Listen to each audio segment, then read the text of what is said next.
about anime. They're living about anime, number one, because it's popular. They're not living about Bollywood, because Bollywood also has beautiful actresses that have their foot in the door. Now that censorship is allowed, they will start to advocate for more. So this is what's happening. This is why, like, Capcom has ethics department, and they're nerfing Tifa's breasts and whatnot in other companies. Square Enix. The reason they're doing this is because of public pressure. And I just am baffled when I see right-wingers carrying water for the commies. It's like making a front. Like, because they're useful idiots. Like, I understand why the commies are doing it. Like, the goal that they set up coincides with the actions that they're taking. But when I look at the right-wingers, like, they think that people will start worshipping Jesus if they go outside and stop watching anime. That's not gonna happen. But anyway, right, this is why you get to see this, is to demoralize young men, right? So if you're a young man, and you like pretty ladies, you like wholesome anime girls and whatever, there's nothing wrong with you, okay? Like, it's perfectly healthy, it's perfectly normal, it's perfectly fine. Every person in the world requires entertainment. Before anime, people watched cartoons. It was Cartoon Network, it was good. Before Cartoon Network, people read books. Before books, people went to the theater. They watched cabarets and other shit. Okay? It's like perfectly normal for adults to consume art. There's nothing wrong with you. So if you're a young man, or if you know a young man that is being demoralized because of modern culture, tell them that it's fine. There's nothing wrong with them. Their preferences are perfectly acceptable. And they should stop being ashamed of their preferences. Let me know what you guys think, and as usual, I will see you in the comment section. Take care.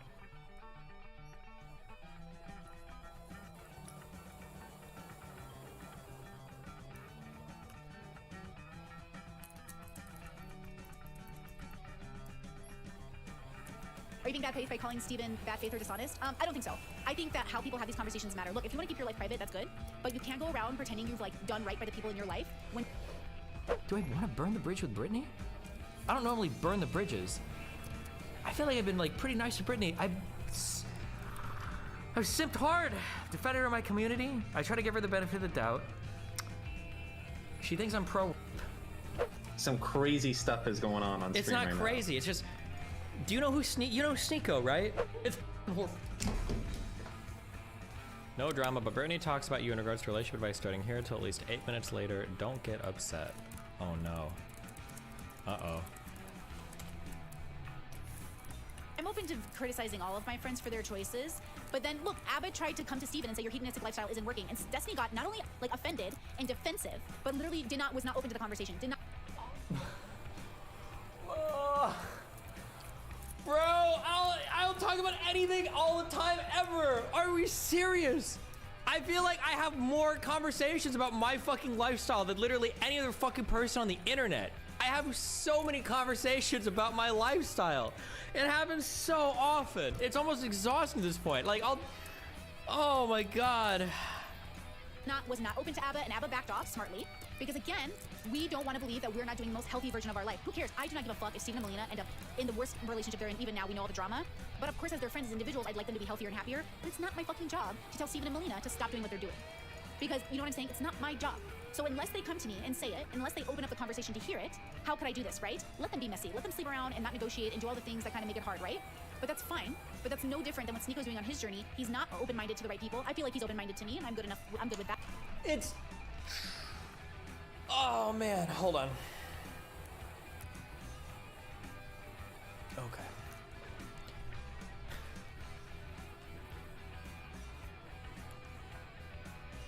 The difference between me and Sneeko is that I have my life and I do my things and I'm okay with that. And I understand that other people have their lives and they do their things and I'm okay with that. A Destiny streamer doesn't want to talk about Christian socialism and no, I'm good. The difference is Sneeko is highly judgmental about everybody else's life.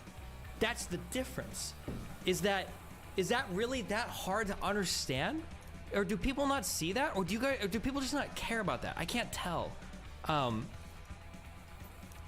just can't tell. Or is that not a thing? Like, if one person comes out and one person eats shit, and he just likes to eat shit, and he's like, you know, some people are vegans, some people eat meat, I like to eat shit. I'm not saying you should eat shit, but I just like eating shit. If I saw that guy, I'd be like, you know what? That's pretty weird, but hey, you do you, my friend. Now let's say another guy comes out and he's a vegan and he's like, listen, I'm a vegan and meat eaters should get the fucking guillotine. They should fucking die, right? In that circumstance, I would side with the shit eater more than the vegan. Like, because the shit eater isn't judging other people for their lifestyles. The shit eater might be doing something that I think is a little bit whack or crazy, but he's doing his own thing, you know? He's doing his own thing. He's eating whatever. It's weird. I think it's weird. I wouldn't do it. He's not recommending other people. But the militant vegan is being highly judgmental of other people. I don't understand how she can't see the difference between that. Sneeko is constantly calling out every other style of relationship for not matching what he recommends 100% verbatim. I don't understand how somebody couldn't see the difference there. That's unfathomable to me. I don't understand. That Sneeko lets me talk to him, I think, more than even Destiny does. I don't think Steven is as open-minded about me helping his relationship be quote-unquote better because he thinks it's good right now. But Sneeko has definitely been more open to me in the past, helping him with his relationships. So in my head, Sneeko is more open-minded because it's like, where are his relationships at now? Like, one, Sneeko's gonna be a bit more open because he's like 14 years old. I'm 34 years old. Of course, the receptiveness that we have to other people's advice is gonna be dramatically different. I've been dating a woman that I just married for 4 fucking years. Sneeko is bouncing between who the fuck knows what, converting religions every other fucking day. Yeah, no shit, he might be a little bit more receptive. But to say that he's open-minded when he is by de facto not open-minded because he's so judgmental is fucking insane. Trying to live stream today.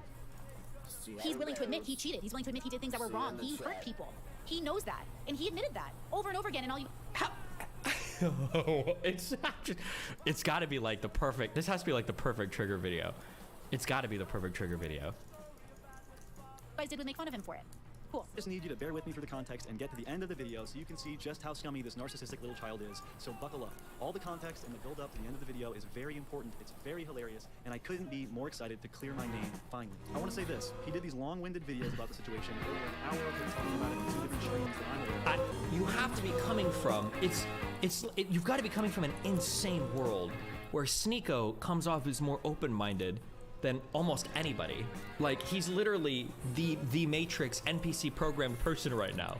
It's like, oh fuck, okay, it's okay. Let's bring it back. Dial it down.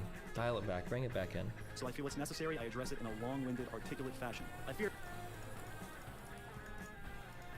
Wait, what did it... Oh, she's muted. Call her, she's streaming. I don't want to have an argument with somebody over who's open-minded more. I don't care that much. If she thinks that, that's fine, but it's just a wild opinion to think. Like... If I made this a 10-minute video like I wanted to... Wait, does she know that...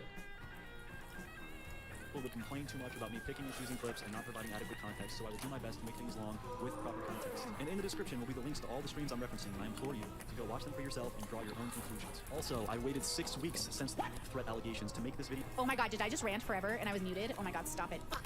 Okay, this is why I'm such a boomer. I'm sorry, boomer Brittany, boomer Brittany. Listen, every damn time. I know, fuck, damn it. Okay, I was saying that, I saw a comment. Was I muted for the comment, guys? I think I was muted for the comment. There was a comment that said Abba and Destiny are speaking to their specific bubbles and their audiences, not to the general public. And they say that, but no. Steven fought with me about this because...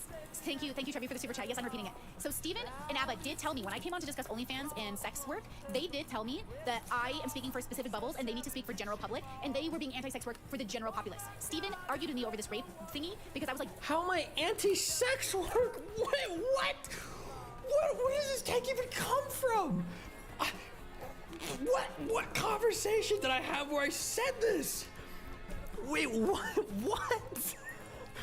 For general public, and they were being anti-sex work for the general populace. Steven argued with me over this rape thingy because I was like, you're speaking from like a bubble, right? Like men are socialized like this and women are socialized by this, but like it depends on the bubble. Generally speaking, doesn't work anymore, right? rules and stuff that you can't break. You okay. gotta be this, you Hold on, gotta be that, sorry, you hold gotta on. be that, you gotta be that, otherwise I need that weed. That's what I need. it's I need a smoke. I just need a smoke. I just need a smoke. It would chill. It would fucking mellow me the fuck out. Or maybe I need a drink. I need some substance. I need to abuse something. My temperament is more brittle than it was in the older days. I'm just getting I'm getting shattered right now. Okay. It's okay. Bring it back. Chill out. Calm it down. Okay. This is what it's like when a level 2 me is trying to perceive what a level 5 is saying. It's hard for me to, I got a lot of mental work I'm trying to do right now. Okay, I'm sorry. Okay. It just doesn't work anymore. So again, people have to be more open to the idea that you are speaking from a bubble. Actually, Discord said it really well. They said, I really like Destiny and I've been watching him pretty regularly for 3 years. But I've been thinking about calling in to ask him if he thinks he's maybe not the effective communicator that he thinks he is. If people are constantly misunderstanding him, quotations. Some people can be uncharitable, but I do think there's a pattern for a reason. Look, Destiny and I are very similar, as is Sneeko and everyone else. The place that I think I'm excelling versus them two is I know I'm not speaking for the general public. I know I'm speaking for Bubbles, but I think Steven does think he's speaking generally. This is why, and I'll say this again, and I implore you guys, please God, when you guys are listening to other content creators, please, when people say things like this, you have to give examples. You need to give examples. You need to say, hey, what do you mean when you say that? Can you give some examples? Always ask for examples on stuff like this. Please always ask for examples. Like, what have I ever said where I clarify this so, it's actually exhausting how much I clarify this shit. I don't recommend My Life's Forbidden. Or here's something that I recommend if you do this. This is like a general recommendation. I am so curious, have I ever made a general recommendation that's wrong? Like, my general recommendations tend to be so milquetoast. If you want to lose weight, start counting calories. If you want to be careful with your money, always make a budget. If you want to do well in life, you need to go to school. I feel like I'm getting gaslit by this VOD. I feel like I've over-clarified so much time, or so many times. Like, here, like, the general advice that I give is so broad, and it's so normal. Is this like a bubble thing? Am I stuck in a normal bubble where people... Okay. All the time, but also Steven has a habit of, I think, not being as forthcoming or honest as he could be in his work versus me and Sneeko. We're more than happy to throw our trash out there for the most part. My whole life! I don't... oh shit, okay. I just gotta chill. Why am I letting these guys are like new to the internet, and I've been here for so long. It's okay, I understand. It's okay. Okay, we need to... I'm getting trolled right now. This is an epic... This is an epic troll. This is an epic troll. It has to be. It must be. I'm getting epically trolled. I must be getting epically trolled, okay? I must be getting epically trolled right now, okay? Who just joined me? You really think it's a troll? You're the evil devil, okay? Don't be here. You're gonna make me, stop. You're the bad one, okay? That's gonna make me think bad thoughts, okay? I'm staying... No, I'm absolutely the angel on the shoulder. I don't know what you're talking about. No, I don't think she's trolling, but I don't know. She has such a wild impression of me that is so far from reality. Even the examples that she gave were so wrong. She literally gave the example. Sneeko's open about his cheating. Like, first of all, cheating to these guys is Giga Chad. They think that's cool. Like, he literally talks about how he... I can't even say anything because I don't even know how much he's public with. I can't even say what I want to fucking say. Like, I am so open with everything. I said I've cheated on Aaron like 20 times. I've always said this. I don't lie any of this about my life. I can't lie anything about my life. My whole life is public. Okay. How the she possibly say this kid is more open than me? He says he's Islamic. He doesn't even know he's never open to... Breathe. Okay. I see it. Obviously. Brittany could have a bias with you because she knows about cheating, but then that wouldn't explain why she doesn't have a bias towards Sneeko. Correct? That's what's frustrating right now, right? I don't know how she can say he's open-minded. He's become one of the most judgmental people in all of YouTube. He's so judgmental. Bro, he's open-minded. He's literally making fun of what Charlie's girlfriend looks like. He calls everybody a cuck. He thinks that if you've gotten vaccinated, your dick is gonna fall off. Like, how is this the open-minded person? He's hyper-judgmental of every type of relationship style that doesn't match his. Like, what? Okay. How is he the open-minded one? I don't understand. There's no way. So she's just trolling you. No, she's not trolling. I think that Yeah, I know she's not. I don't know if This she's is still what I like, is she mean. upset from the rape conversation and it's just like carried over into everything now? Is No, that? it's not the rape conversation. So I tried to tell you this before, that the first time I got the vibe, like Brittany wasn't sure about you, it had to do with the sex worker discourse. It was, from there, I think not really being honest with you about that. Wait. it's only made- What is okay. what is the sex worker discourse? Did I ever come off as anti-sex worker, or what part of the discourse? You have the ability to be critical and to wonder about things, and that can make it seem like you're against something. I think there was a time where you really didn't have a positive view about OnlyFans, with the idea that people could reach out to sex workers. You thought that maybe this could be bad on their mental and their ability to form like positive relationships if they are. Oh, do you know because what I'm I talking about? was critical of the DMing people and going back and forth like that. Yeah. Yes. I feel like So- even in that conversation, didn't she say, I actually know a lot of people that do this and they don't think it's exploitative or abusive at all? Didn't I literally send that combo? Oh, maybe it's possible that in different Yes. communities people engage with it differently. Does that not count? Should I just not even Yes, bother you saying didn't- it? So this isn't specifically about you. This is about her, okay? That happened. You, I think, treated her like very mature, very emotionally intelligent, very capable of understanding other bubbles and understanding that everyone's on a different path, right? So for you, it probably seems like she's able to engage with that criticism, but my conversation with her later was being really skeptical about you, because while you are, I don't know, not taking up for her side or something like that, you are very much coddling Lav and helping Lav take her side, which is against sex work. So you have to understand that the people that you compliment sometimes don't really match, don't live up to that compliment. And so you're kind of neglecting the fact that they need to be taken care of, kind of like Lav did. I think that's where all the problems started. Okay, maybe. Does that make sense to you? Yeah. Okay, and how does that make you feel? Retarded. Okay, why retarded?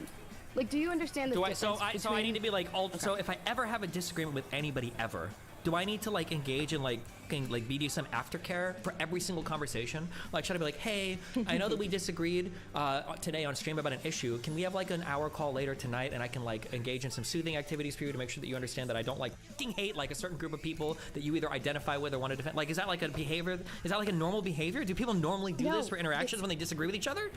It is not a normal behavior, but how do I? Okay, I have borderline personality disorder, and you understand that I am not always rational, especially when things are personal to me. I'm not engaging rationally all the time, and I can walk away from it with some really like bad ideas that I need to resolve. Otherwise, they stay with me and they fester and they grow. I think Brittany had bad ideas of you, and why you were making arguments that you were with different people. With her, you're argumentative. With Lav, you're coddling. I think this is unique to maybe Brittany, but I don't think it's anything that you've done wrong, specifically. Does that make sense?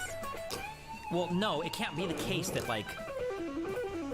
It can't be the case that I haven't done anything wrong with Mr. Girl, with Live, with Brittany, with blah blah blah, right? Like at some point there has to be a different method of communication with people that is, it's going beyond the words, right? Because clearly whatever the fuck I say doesn't matter. So there has to be like another action, some basic component of like human interaction that just doesn't fucking exist in my brain. And I guess I'm trying to figure out like what the fuck is that? consistently shown that young when she people's literally number one reaches for issue is- example, like, oh, like Sneeko's so open and Destiny's not. Like when Sneeko talks about his cheating, like I'm gonna blow my brains out.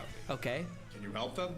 Like, I mean, like, like, but the words, it's can you because help them? it must not be a word the thing. answer It's to like that a question there's was, some like human component of interaction. want I'm to just like introduce to I you don't the have. I'm nerve missing it, and I need to figure out what It that solves is the because root of there the should be no neuropathy reason why I when don't patients connect are on. sick and tired, believe it or not, I don't know. I need to of figure it out. This is suffering why- from The thing going that's from, driving, but you know, office to the thing that office is getting driving me prescribed pain crazy. med, after is paying I back don't getting told like there's like nothing if that they everybody can do, thought something. but you Here's what I can do wouldn't something. like. Okay, this is acceptable to me. 80% of our patients If everybody in the world was like, Destiny, 60% you are within their way condition too harsh on in people. just a 90-day Then I'd be like, period of time.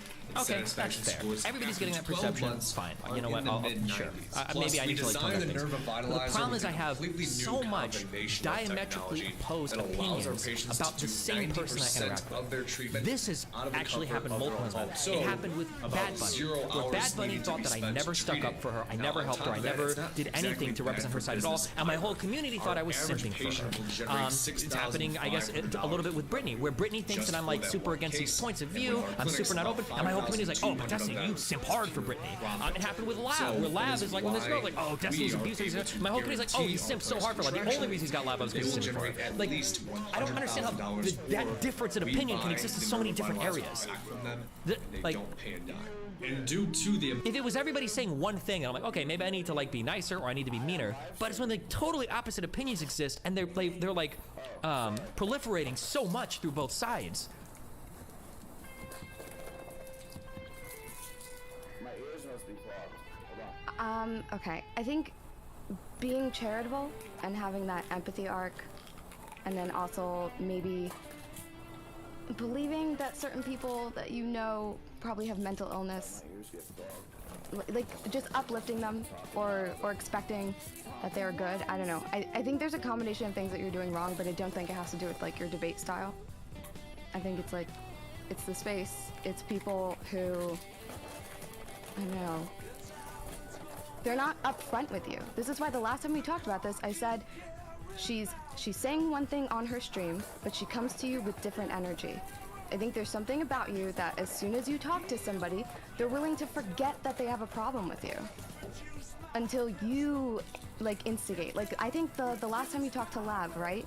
She was like, okay, hold on, I need like a buffer, and then everything was like sweet and cool, and it was about to be chill until, I don't know, everyone remembered like the drama.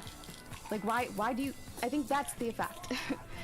Okay, so I need to find out. So when I'm confronting somebody with a difference in opinion, I need to make sure that, so, because this is something that I worry about. I try to avoid this in like personal relationships. I'm trying to be like a debater in like my personal life, because I don't want somebody to think that like I can't bring an opinion to him without him trying to debate me on it. So I try to be careful of that. And I feel like when I'm talking to people, now with Lav, it's going to be super confrontational. I feel like when I'm talking to people about issues they have with me, how do I represent my side of the discussion without being, because it sounds like you're just saying that they view me as overly confrontational, so they're going to hide their feelings, and then they have a conversation. No resolution is actually reached, and then they just go back with their feelings completely unchanged. Okay, well, it doesn't always have to be that you're overly confrontational. It can also be the idea that they can't wait to get along with you and resolve the conflict, or pretend the conflict isn't there. And then it's very upsetting to find out, oh, the conflict is still there. That Twitter girl, true. Okay, well, oh my god. Like okay. it's too much for you to have a conflict with somebody, but they can engage with you in a positive way. They'd almost like to forget the conflict even existed, but that's never actually removing the conflict. Okay. All right. Well, I'm gonna finish watching this before I kill myself. And then I think, no, Darius, I'm not saying that. Okay, bye. Bye. I'm just. I've seen Spico admit to hurting people on podcasts. I don't hear Steven ever owning the fact that he hurts people. Like, I can't, dude. It's like one of the most open and blatant parts of my personality. That like, yeah, I'm abrasive. I'm an asshole. I understand everybody likes. Okay. I'm just. Okay.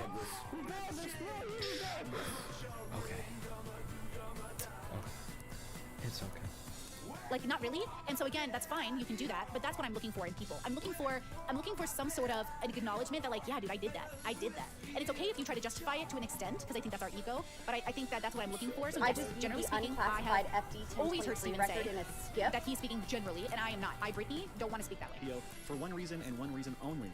I knew people were going to call me a cloud chaser. Sneeko was blowing up like Sorry, super chat. Thank you so much from Kate. Your 20s are workshop years, learn through failure. Exactly, I believe that too. crazy, and people were going to Depending on your bubble. think I had ulterior motives. But seeing as the last video I posted has now become my most viewed video of all time, I think now is the perfect time to address the situation and finally put it to rest. Let's start at the beginning so we can have full context and full clarity. Everything I say will be 100% truth to my knowledge and will supply evidence to the best of my ability. You have my word, and I hope you trust me. I used to be a fan of Sneeko way back before he cosplayed as an alpha male. He used to make philosophical videos about life, people, society, and I really enjoyed it. I thought they were well put together, well edited. Stop it, Izzy. That is so funny. Bill Burr said in your 20s are when you take your childhood out on other people. Exactly. Exactly. I see Sneeko in a lot of these internet. Why does she agree with that general point of view, but then she says she can't ever make any general statements ever? That's the most general point of view ever. Your 20s are when you take, that's a general statement she's applying to the entire population. Why is she allowed to have that general point of view, but not like... Said in your 20s are when you take your childhood out on other people. Exactly. Exactly. I see Sneeko and a lot of these internet boys as taking their emotions out on everybody else, but that is literally what everyone is doing to some extent. And I definitely was there too. I've been making videos forever. You know what I mean? And all of that stuff. So again, yeah, there's something about that. You know, are you being bad faith by calling Steven bad faith or dishonest? I don't think so. I think that how people have these conversations matter. Look, if you want to keep your life private, that's good. But you can't go around pretending you've like done right by the people in your life when... My life is so much more public than anybody on the internet. I think there's like 2 things about my life that people don't know about over the past 15 years. Like, what parts of my life are even private? I guess you wouldn't know, huh? You don't know the body's buried outside. How these conversations matter. Look, if you want to keep your life private, that's good. But you can't go around pretending you've like done right by the people in your life when you have hurt people in your life. So I don't think Sneeko can say, I've done right by everyone in my life. He's never said that to me. I've never seen him really say that in a way that I thought was authentic. Listen, Sneeko on the internet is different. When Sneeko and I, like if we ever talk privately, it is very different. It's like a real person that I'm talking to. And I think that that's really important. And I'm not saying Steven is a bad person. Like I said, I think the majority of the world is good. Okay? But I don't see Steven actually owning the fact that he's bad at relationships when he's giving relationship advice. He gives relationship advice, but he's not great at relationships. Dude, I can't. I don't know what I can. Hold on, because it's like. It's like. It's like.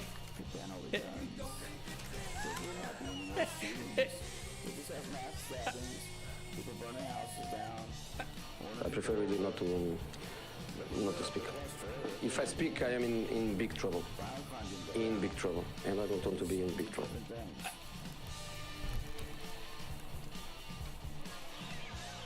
Okay, I don't think I can watch the rest of this. Isn't she single?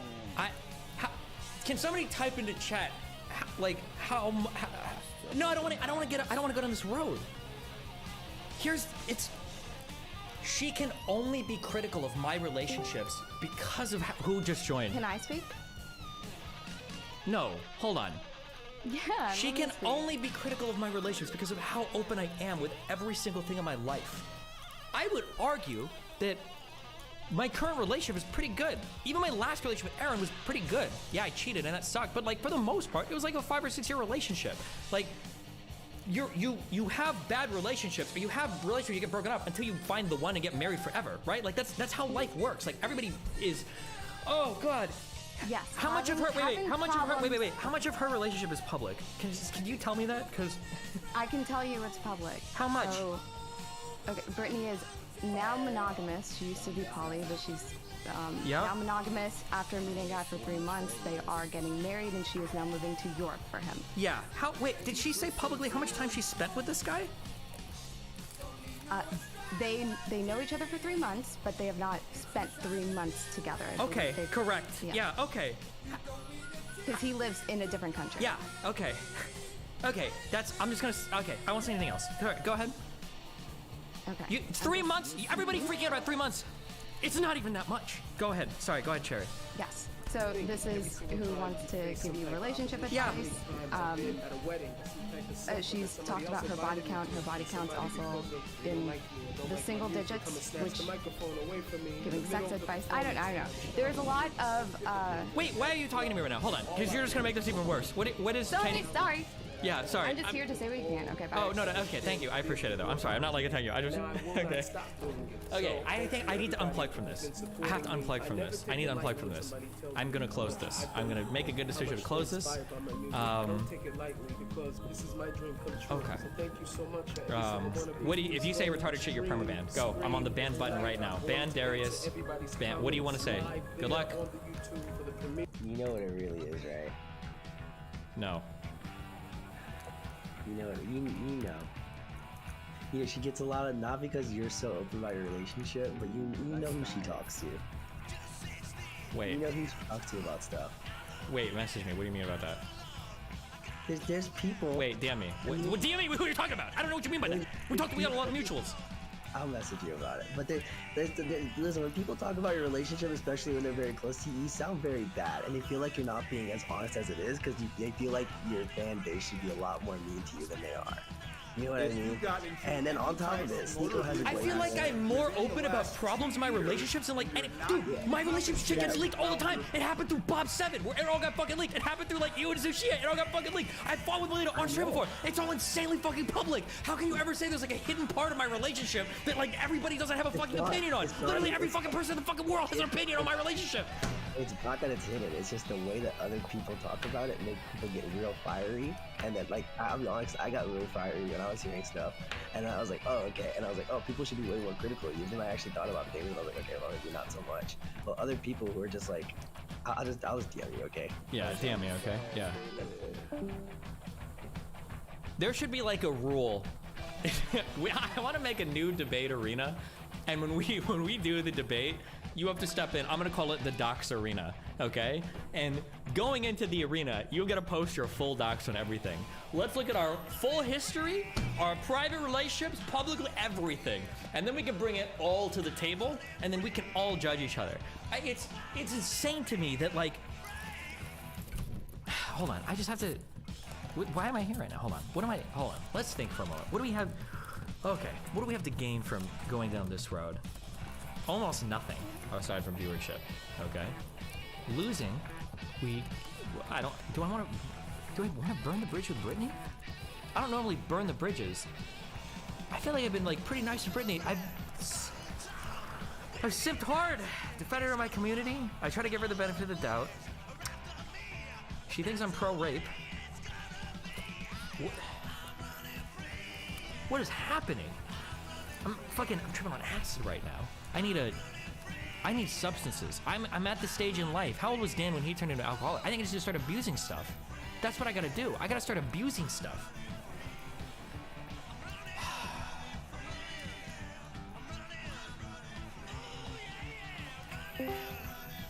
Listen, steer clear of alcohol. It's not the answer, okay? It's either alcohol or weed, or Coke laced with to give me that real First real off, kick. can you just... The real kick that I need, that real confidence. What happened? Because my buddy Highlighter, I think you're familiar with him, he said, Dan, some crazy stuff is going on stream. It's not right crazy, it's just, do you know who Sneeko, right? I'm familiar. Brittany's going off on her stream and she's like, yeah, Destiny's life is like a huge mess and he's not like as honest about his life or as open-minded as Sneeko is. And like Sneeko's just so open-minded and honest about the people that he's hurt and the mistakes that he's made. And like, yeah, and he doesn't give advice to people. Destiny tells everybody to live his life. And he tells everybody that like, he knows everything and that he gives advice to everybody thinking that he can tell the whole world how to live, even though his whole life is a disaster. And Sneeko is so honest and pure and like open-minded. And I'm like, I don't even understand. Like, is that even possible? Did anything happen with Brittany that may have caused her to say something so... 3 weeks ago, I think, or 2 or 3 weeks ago, we had a discussion on my stream. Here's something that I pondered, okay? Now, I pondered this, even though I've read a bit on this, and I've done way more research, which 100% reinforced my opinion, okay? What I pondered is I wonder if having a certain type of sexual history can make you more likely to experience trauma or have traumatic responses to things like rape, right? So say, for instance, you've got like a very sexually liberated, highly promiscuous, whatever person, and then you've got like a very conservative person. Both these people get raped. Maybe they have different responses to it because of the shame they feel, the openness they feel, whatever. Brittany heard this, and in her mind, she translated this to, Destiny thinks sluts like getting raped. That's what her translation was. And I think that that's like incepted her mind, and now her whole. So for instance, like she brought on a psychologist, a therapist guy, who, by the way, not only did he reinforce every single opinion I had, he actually gave like 2 examples that were verbatim examples that I given on a stream, and he said everything that I agreed with, and he reinforced my opinion completely. But even when she was talking to him, even after I explained to her what I meant, she was like, "Oh yeah, so like I've got a friend who thinks that like maybe sexually promiscuous women don't mind getting raped as much," and I'm like, "How is that your takeaway from the conversation?" And I feel like since then, I think, and now she's going on these things. She's like, "Oh yeah, like Destiny's like really like sex worker negative," and I'm like, "What?" I don't know. Is there a lot to gain right now by being anti-Destiny? I know that you've basically.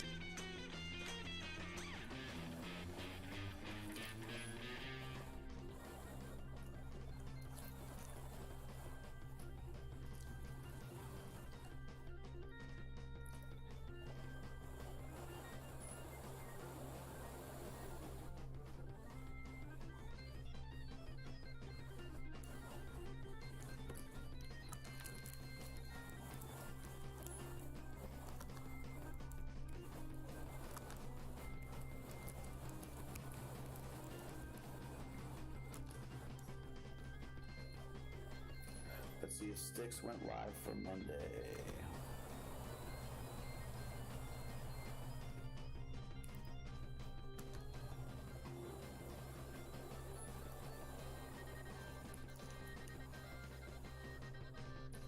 Oh, Styx isn't live yet. It'll be too early in the morning. Well, let's see. Oh, for them it's mid-afternoon.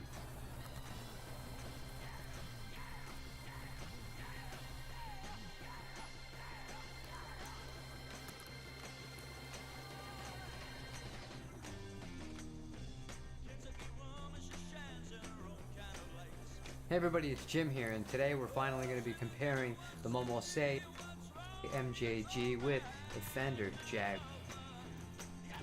Both of these instruments were made in Japan, albeit this was made in a production factory at Fujigen in the mid-1990s, and this one was made by hand in the Asuka factory at the Divisor facility in Nagano.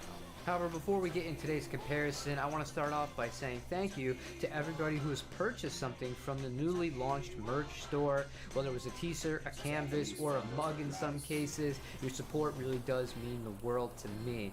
Down below is a link to that store, as well as affiliate links and things of that nature, and you can always hit the like and the subscribe button. I would really appreciate that as well. However, I do want to start off here with some basic specifications on each guitar. I'm not going to get too deep into this, however, we're going to hit the important stuff. This guitar is as traditional as can be. 7 1/4 inch radius on a rosewood fingerboard. You do have 2 specially voiced Fender pickups on this instrument. The 3 slider switch, which really isn't going to impact the tone one way or another, whether or not it's a 3-way or the traditional setting on here. You got the vibrato unit that is typical of a Fender Jaguar, 1 meg pots, and the traditional rhythm circuit. And finally, the body is made of basswood and it has a poly finish. And now for a brief overview of the Momose, I realize it is currently missing something which we will speak about after the sound demonstrations, but specification wise, still has the 24-inch scale length on it. However, the rest of the neck specs are a little bit different. You do have a slightly flatter radius on this guitar, 8.25 as opposed to the Fender's traditional 7 1/4. So it's a little bit flatter than straight up vintage, but not as flat as the Fender Modern Radius, which would be 9.5. The fret wire is medium jumbo. Moving on to the electronics, Linda Fralin pickups, the absolute best in the business. Mastery bridge, mastery vibrato, again, doesn't get much better than that. As far as the rest of the electronics themselves though, really traditional for a Jaguar. You still have your 1 meg pot here and your traditional rhythm circuit. They opted to go with a 3-way selector switch instead of the sliders on this guitar. And finally, this is a nitrocellulose finished guitar that has an alder body. For today's sound demonstration, we're going to be using the Tone King Gremlin amplifier. The reverb that you'll be hearing will be from the Strymon Volante Spring Reverb, and the overdrive will be from the Benson preamp. It will be mic'd up by the SM57, going straight into the Universal Audio Apollo interface.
Now, I'm not gonna lie to you, I was a little bit disappointed filming this sound demonstration because I had more riffs planned and I really wanted to play them in this demo. However, things happened and the E string did break on this guitar.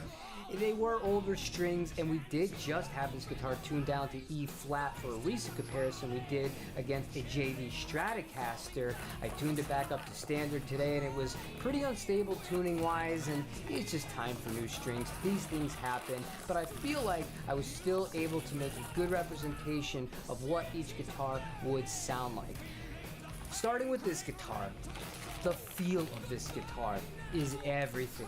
It is incredible. If you've never played a divisor instrument that was made in the Asuka factory in Japan, if you ever have the opportunity, you have to take it. Even if you don't buy it, even if you only have 5 minutes, I really would say you'd be doing yourself a disservice by not taking advantage of that opportunity if it were to present itself.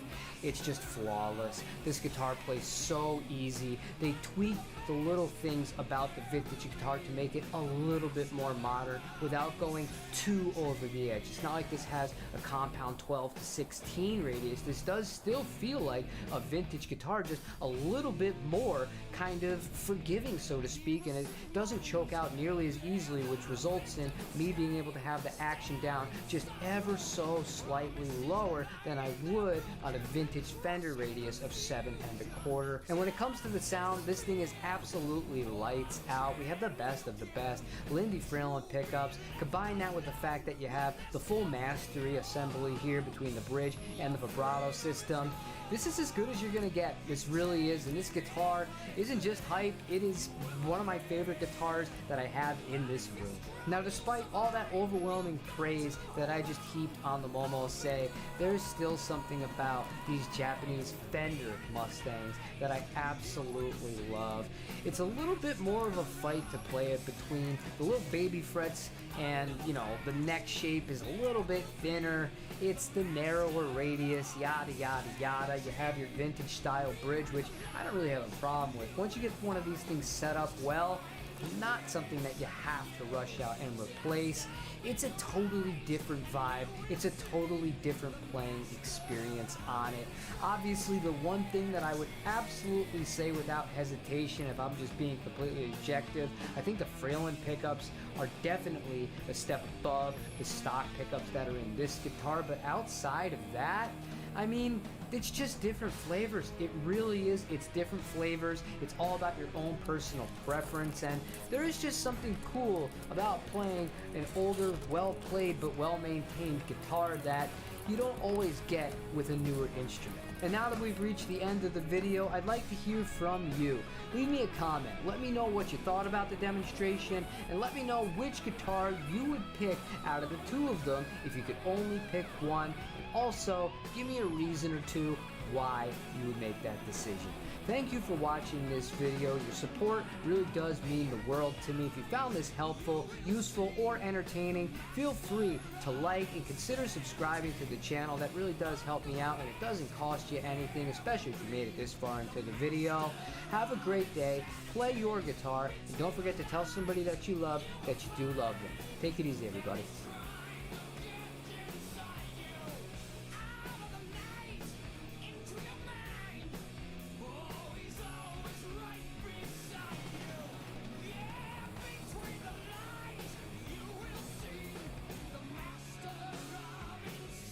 social benefits, right?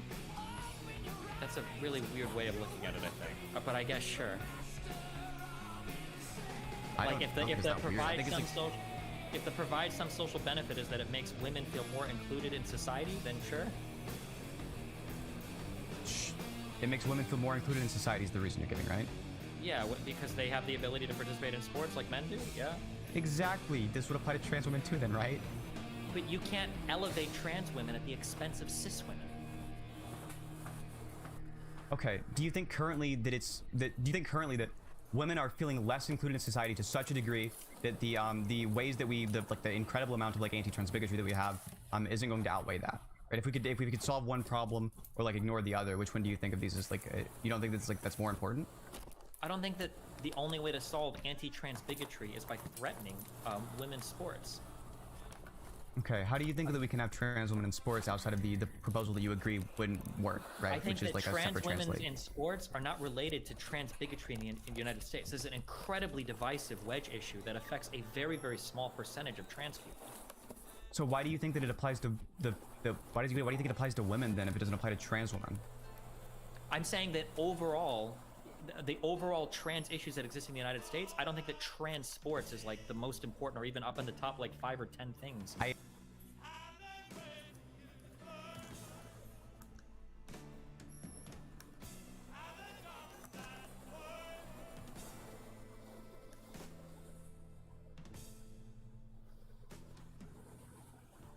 Not trying to force you to only drink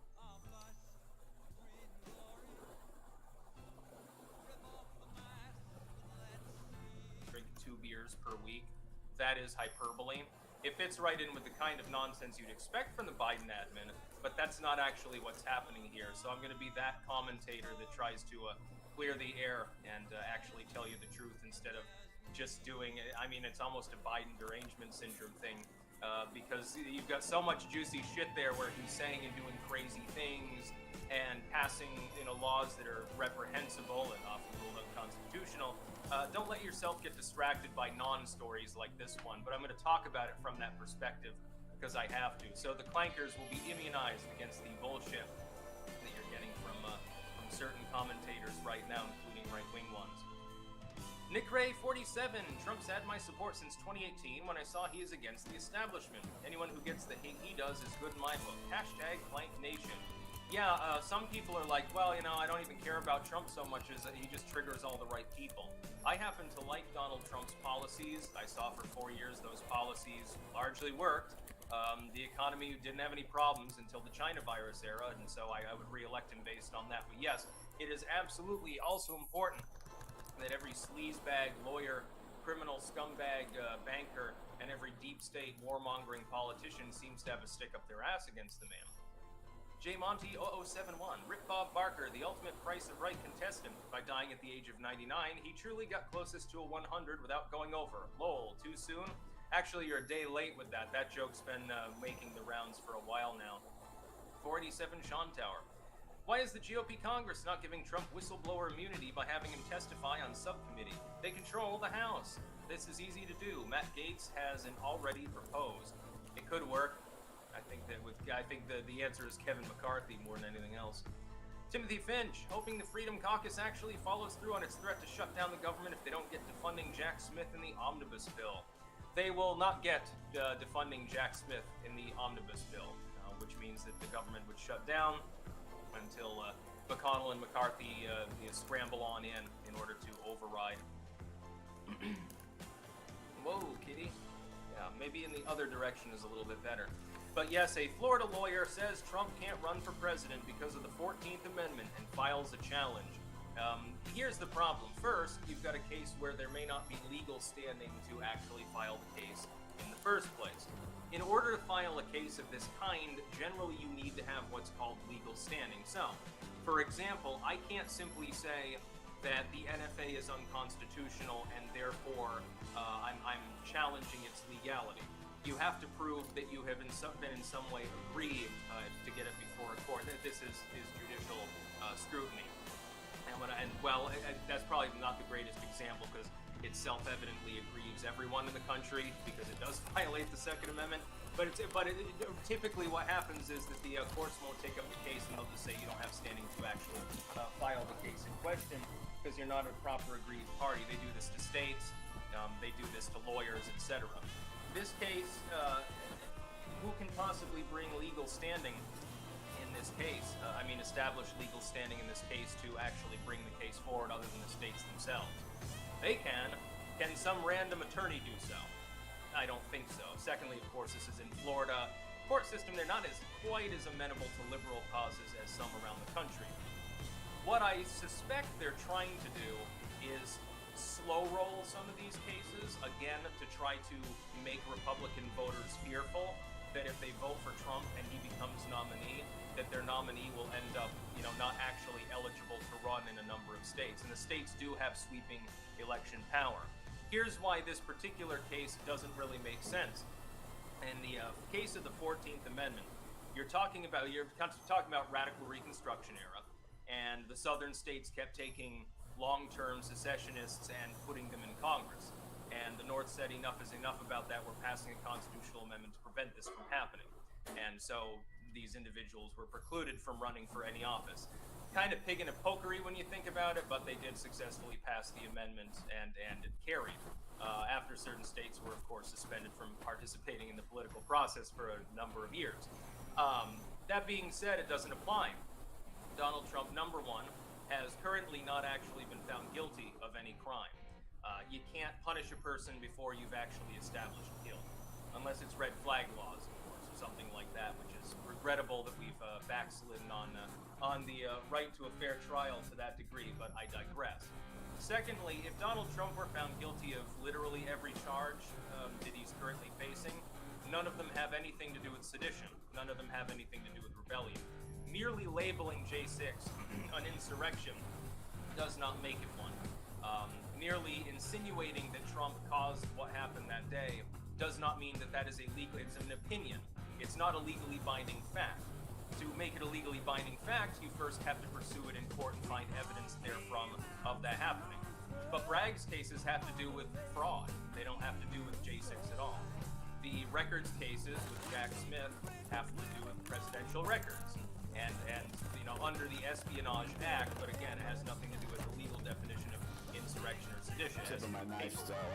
With the Georgia case, which the case says technically, the indictments there are RICO and things like that, racketeering. Nothing in there has anything to do with attempting to foment insurrection other than a few awkwardly included lines that, again, are effectively just the state's opinion about it. Does that mean that in a court in another state you would necessarily have the same opinion happening? No. Does it mean that anyone under the sun has legal standing to challenge the legality of Trump running? No. Does it mean broadly the 14th Amendment applies? No. The other thing that they're hoping to do is to actually succeed in these cases by putting them before sympathetic liberal courts, precluding Trump from being on the ballot in a number of states, and then they're expecting SCOTUS, which typically slow walks things, to overturn the cases, but wait until after the election. They've shown a stubborn resistance towards getting involved before things happen, and typically attempt to ameliorate after things happen. And so their compromise-minded SCOTUS justices would be likely to allow the states to preclude Trump, knowing that it's illegal for them to do so, and simply say, we're taking a hands-off because the court is largely conservative right now. It will be seen by the public as election interference, and so we're going to interfere in the election by allowing states to interfere in the election instead. But then afterwards, they clear Trump's name. I think that is a possibility. However, I think the biggest possibility is they're just trying to scare voters into not voting for Trump in the primaries, worried that he will be precluded from running in certain states thereafter in the general election. I think it's shenanigans, but then again, what else have we seen lately other than shenanigans? BW Sticks, how are you so sure about Gen Z when 70% of them voted Dem in the midterms? Well, I think you'll find, it was more than 70% of millennials voted Dem back when we were the same age. So, again, the skew is a continuous thing. SP Elite, how the fuck did the GOP lose Wisconsin and Michigan? Honk honk, totally fairly. SP Elite follow-up. Actually, actually asked the same thing twice. Thanks for the extra 2 bucks. Maxwell JW, thoughts on Christian going free? Anarcho-tyranny? I was not aware that he's gone free. I think his 15 minutes of fame have rightfully ended and he should be in a goddamn nut ward, actually.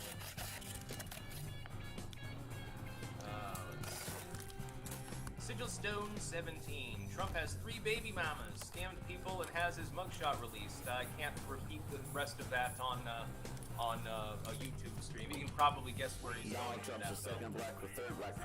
that. Swamp Donkey. It would be funny if they do hit him with the 14th. It just speeds up the rock. What do you think will happen if they manage to hit him with the 14th route? Massive protests? They won't stop him, in my honest opinion. I think that he would end up in the end very possibly winning as a write-in candidate in those states. And here's why. Because at that point, I think that more people would see the transparent shenanigans for what they really are. Maybe I'm too naive, maybe I'm overestimating the public, but I like to think that at that point, they'll be like, well, this is a little bit weird, you're already planning to put him in jail, why bother? Because if they have trust in their fellow citizens by and large, then they wouldn't have to worry at that point. They would assume Trump would crash and burn.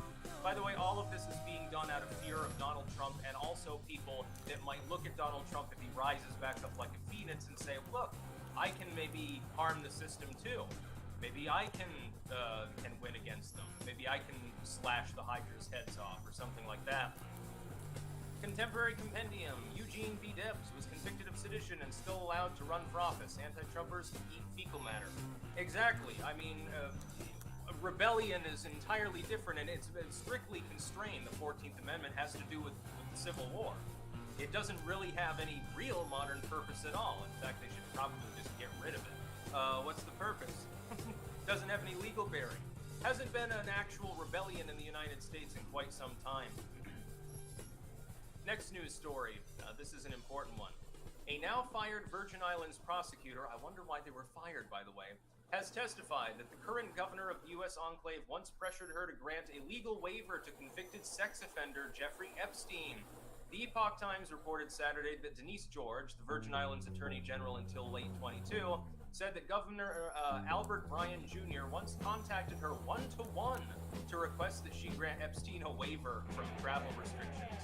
Bryan, who is predictably a Democrat, was telling me that Jeffrey Epstein wants to have this waiver of the travel requirements, and he said his attorneys would be contacting me and encouraged me to meet with the attorneys to consider it, George said under oath. So, very interesting. The Dem governor of the Virgin Islands put pressure on the AG there before firing her, and in order to grant a travel request for Jeffrey Epstein. Despite the fact that by then you already knew that Jeffrey Epstein was a child molester, you already knew he was guilty of trafficking. There had been a case from some time before, but you still granted the waiver so that he could leave the U.S. Virgin Islands at a whim on a temporary, of course, granted basis. That's very, very strange. I would think that somebody in that kind of legal hot water, and I'm sure the governor would have known what was going on, at least in a general low-key manner from U.S. intel in a more general sense, hey, keep a strong eye on this guy because he's an ongoing case still into what he's fucking doing. I'm sure that this kind of pressure wasn't brought to bear lightly. We're going to find that there was a little bit of a bank-linked transfer to the governor of the Virgin Islands. How very interesting, the timing involved with that. He knew that he was dealing with somebody who was, into weird stuff and possibly a flight risk. He would have known that because he would have known that Epstein likely knew that there were other things going on because he's so rich, powerful, and well-connected. Dude could have ended up going mainland, walking across the porous border, getting to Mexico, get into a plane, and end up in Brazil or something like that. He'd be like, fucking Brazil boy or something. Drew and LA sent you a DM about me having 0 followers, and I can see every time someone reports me, I gain phantom followers. That's weird. Fire down below. What % chance do you think the machine will be able to disqualify Trump for being the Republican nominee, whether it be the states or RNC? The RNC actually has a better odds of doing so. They'd just be batshit to do so. They would end up crippling their own party. Now, the Unipartyists don't care because they can always just say, okay, this game is over, we're becoming Democrats. They fit right in. That's possible. It would effectively crash part of the U.S. political system. It'd be anarchy and chaos. And considering anarchy and chaos are funny, yeah, that's not entirely an impossible outcome. It's just more likely they're just going to try to undermine their own candidate. So they'll let Trump get in. Some Republicans will take their toys and go home. Others will back him. They'll deny him money. They'll deny him logistic support. Do everything they can to screw him down. Then they'll blame Trump for losing, much like they blamed his endorsed candidates when they lost in the 2022 midterms, despite the fact that the Uniparty was screwing them. They'll tell people, well, Trump should have done more. Yes, Donald Trump, while under 4 criminal indictments going to courts twice a week at least, is responsible single-handedly for propping up literally dozens of candidates while also running his own campaign. It sounds like the TDS sufferers are the ones that declare him God Emperor. Simping for grooming. Do you think DeSantis is even serious about his campaign? I get the impression he just ran to shut up the DeSims from making the run. He's serious about it. He genuinely thought he had a chance when he was riding at 30. He just waited too long and he did it too awkwardly. He made too many mistakes. Some Biologian. Hey Sticks, Clank from the Dirty Jers. Sleepy Joe is apparently selling off their whole UN installed border wall as a fuck you. Uninstalled border wall as a fuck you to Republicans. Yes, although I would point out that after laying there for several years, it's all rusted and fucked up anyway. Mom, you So, take your yeah, medicine, I take your mean, he medicine. screwed the chance to install the last roughly, what was it, 100 miles of additional wall. Loves Cat 63. If Trump were not eligible, they would have brought it up years back, because it's total BS and everyone with a functioning brain cell knows it. Mike on. Agreed. If they thought that there was any legal chance of this, they would have brought the case immediately after J6. Drew and Albane, your last Monday's DDT story. They have never been able to replicate the EGG issue in a lab. Egg issue. Yeah, I know. That's because it didn't. That's not what caused it. It was probably leaded gasoline or something like that. None of your business. Do you have any videos about the Führer of Canada? I've talked about Trudeau a few times, but he's Hobbit-like and unimportant. Plantation sensation. I have access to Warner Brothers training material outright denigrating Trump and suggesting the managers do not behave or support him. You should upload that to the internet then. Jack the Soviet's fractured butthole. Rumble equals control off. Talk to for millennials. I've got 144,000 subscribers on Rumble. How many people are watching right now, by the way? Almost 1,700. So yeah, it's definitely competitive in the streaming sense with YouTube, but it's very controlled off.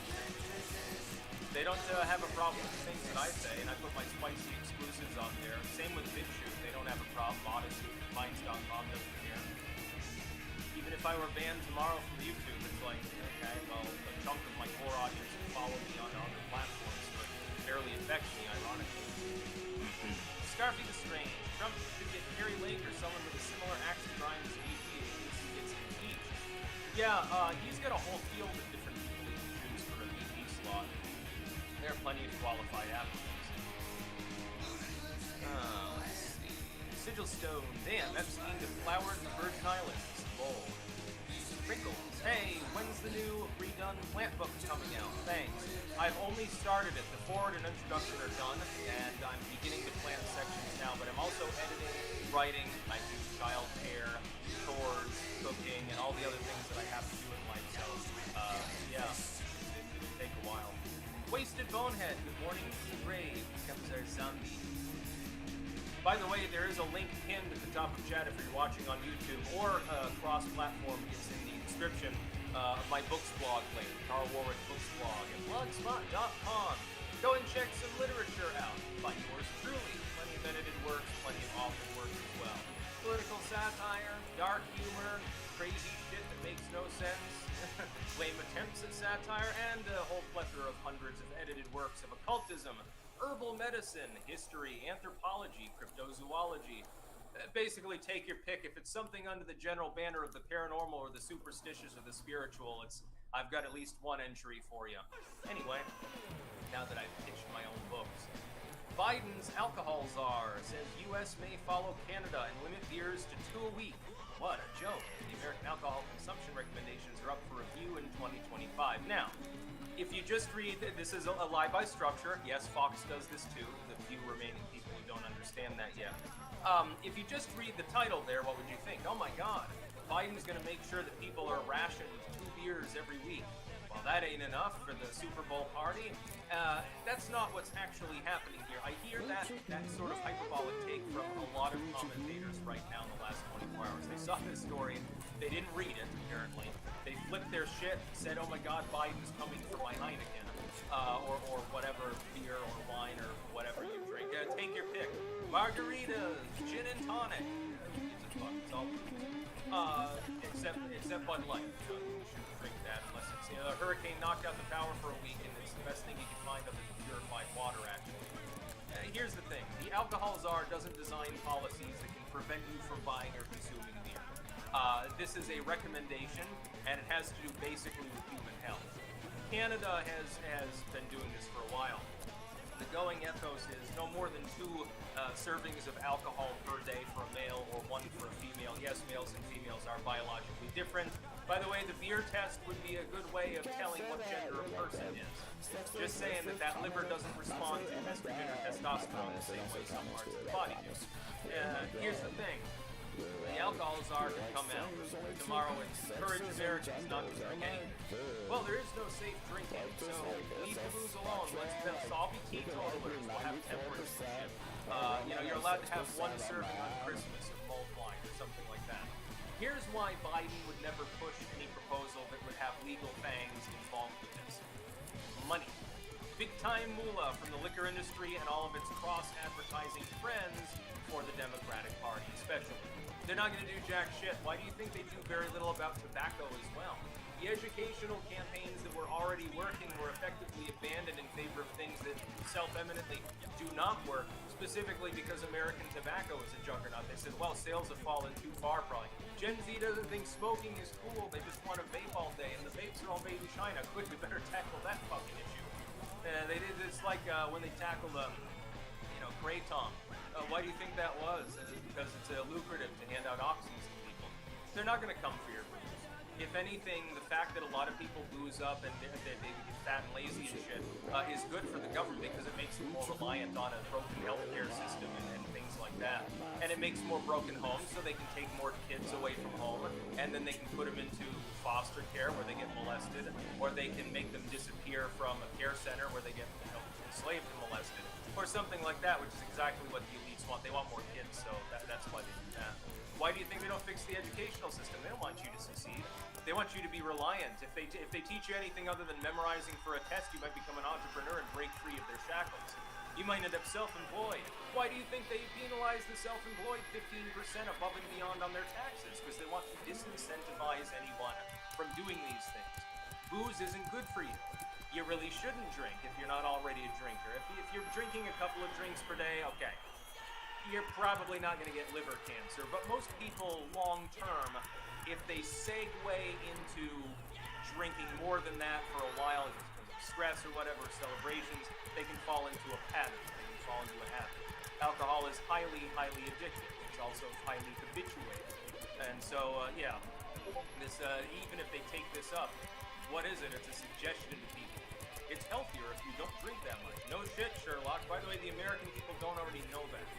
Hey, you shouldn't socially smoke because it's a dumb idea. No shit. Hey, don't smoke heroin. You might as well have a placard up there in their office saying don't smoke crack or heroin or something like that.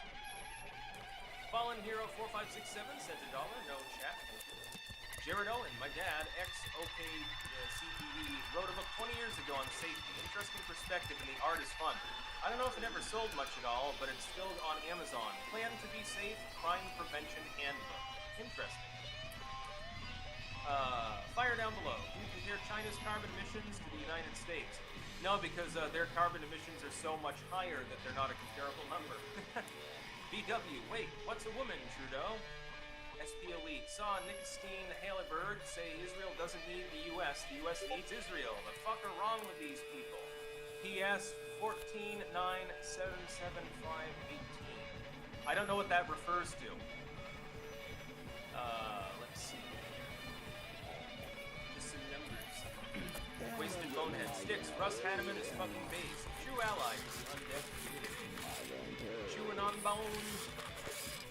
Will Kincaid. Shout out to the freak in chat and our leader, Carl J. Marks, the Grand Exalted Owl, and all the people of the Cone Club cult. Clank, clank.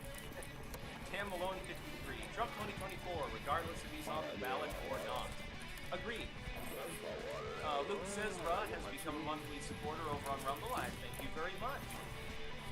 That's what I'm talking about. You get some little, looks like a little castle next to your name on Rumble once you become a monthly supporter. I don't know. Next news story. Iowa poll shows Florida governor closing the gap on Trump after first Republican debate. The other day I talked about how people were simping for DeSantis based on that really bullshit poll. It's a push poll. It was conducted by a pro-DeSantis PAC using a sample size of only 400, which means an extreme margin of error, and posits a head-to-head race that doesn't even exist, while saying effectively that if everyone else were to drop out of the race and endorse DeSantis, he would almost be able to beat Trump in the state in which he's most competitive in because he's single-mindedly focused on it. But that head-to-head won't exist. It was conducted by a DeSantis PAC, and yet Fox News still put it on their politics page. Are they too stupid to read the methodology? Or did they just decide, well, you know, we're kind of simping for DeSantis, we'll slap it up here because it looks good? Again, much like with the alcohol czar article, where if you just read the title and the tagline, you think Biden is going to ban beer. And then when you read further, it's like this is just a suggestion, unlikely to even happen. By the way, it doesn't happen until 2025 anyway, when that alcohol czar very well may not even be in power. He might get replaced by somebody by Donald Trump. Who probably would say, drink, baby, drink, just make sure it's not woke beer. Much like this, if you go down a little bit, and keep in mind, 90% of the people that scrolled down at all, they read this first part. Donald Trump remains on top of the polls among Republican presidential candidates. The gap between the former president and his one-time political protege could be narrowing following the first GOP debate. Only then, when 99% of people are no longer reading the article. A new poll from Public Opinion Strategies, a polling firm working for the DeSantis campaign, shows Governor Ron DeSantis closing in on Trump among Iowa voters. The poll obtained by Fox News Digital, he didn't even get it obtained, it was already published, interviewed 400 Iowa likely GOP caucus goers and included a ballot test that saw DeSantis rise from 14% support to 21 post-debate. One poll, small sample size, conducted by a DeSantis PAC, and the further problem is that people who actually watched the debate, which were the cherry-picked sample of this poll, are less likely to be Trump supporters because a lot of the Trump supporters were watching Tucker. They were watching Tucker and Trump. They didn't watch the debate until after this poll was conducted. Absolute moonshine, absolute monkey shines, absolute shenanigans, completely bogus poll, paid for by the campaign itself. I mean, it's like Goebbels level of propaganda there. Taco Woman Sandy Ravage. Good morning, Sticks. Been listening since 2015. Love your work. Thank you very much. Matthew Moore. Do you think that Epstein was Mossad? No, I think that he was suicided in his jail cell for knowing too much. Wasted Bonehead. Dave would make a good dictator. However, he doesn't seem to like booze. Keep your hands off my beer, Dave. Mugshot merch. Clank took your self-improvement advice, Sticks. Check out highly stylized and awesome mugshot merch at mugshotmerch.printify.me. There you go. Next news story. This one is less funny. Unfortunately, Niger is basically teetering on the brink of being invaded right now. The ECOWAS states are already warning them that they're running out of patience. And unlike with Mali or Burkina Faso, it seems they lean more in favor of invading, which is also bad for the ECOWAS states because the majority of the population of their countries doesn't want to invade Niger. Now they've expelled the French. They've expelled the French ambassador. They cut off water and power to the embassy. They forced them out. And effectively they're saying, fuck you to France. Now, what I see here is that effectually an internalized factional conflict, which is partially ethnic in nature. The president who was ousted was not part of the same ethnic majority as most people in Niger. And that appears to be the real reason why he was ousted. He's working with Western as opposed to Eastern Bloc powers, so they wanted to lurch off and be close to Russia and China, number one. And number two is race. They're using French colonialism effectively as nothing more than a cover for this. They're going to cast this off as, hey, we're the anti-French government, France fucked us for years, so we want them out, and that's why the coup was staged. But that's not really why it was staged. It was staged for money and power purposes. It's a power play by some Eastern Bloc countries. I would tell, of course, people in Niger, if you think that Russia or North Korea or something are liberators, no, they just want you under their thumbs instead of the thumbs of French and the Western diaspora at large. It's the same shit, different asshole. Your economy is too underdeveloped and your military too small to be able to be a major player. And therefore, like, the best thing you could do is stick with ECOWAS, which is really more of a regional power bloc and actually has some autonomy because the countries have come together for trade purposes and military endeavors and so forth. In that particular sense, you are really more powerful together than alone. Morocco's trying to join. They have a reasonable military, along with Nigeria. It'd be a fairly powerful bloc, all things considered. That's been stymied for years. So don't think that, I mean, basically you're out of the frying pan into the fire. Your country is largely the Sahara Desert. What you do have is uranium, and it's big in demand, east and west, and they're currently squabbling over your uranium. The French are no longer your colonizers.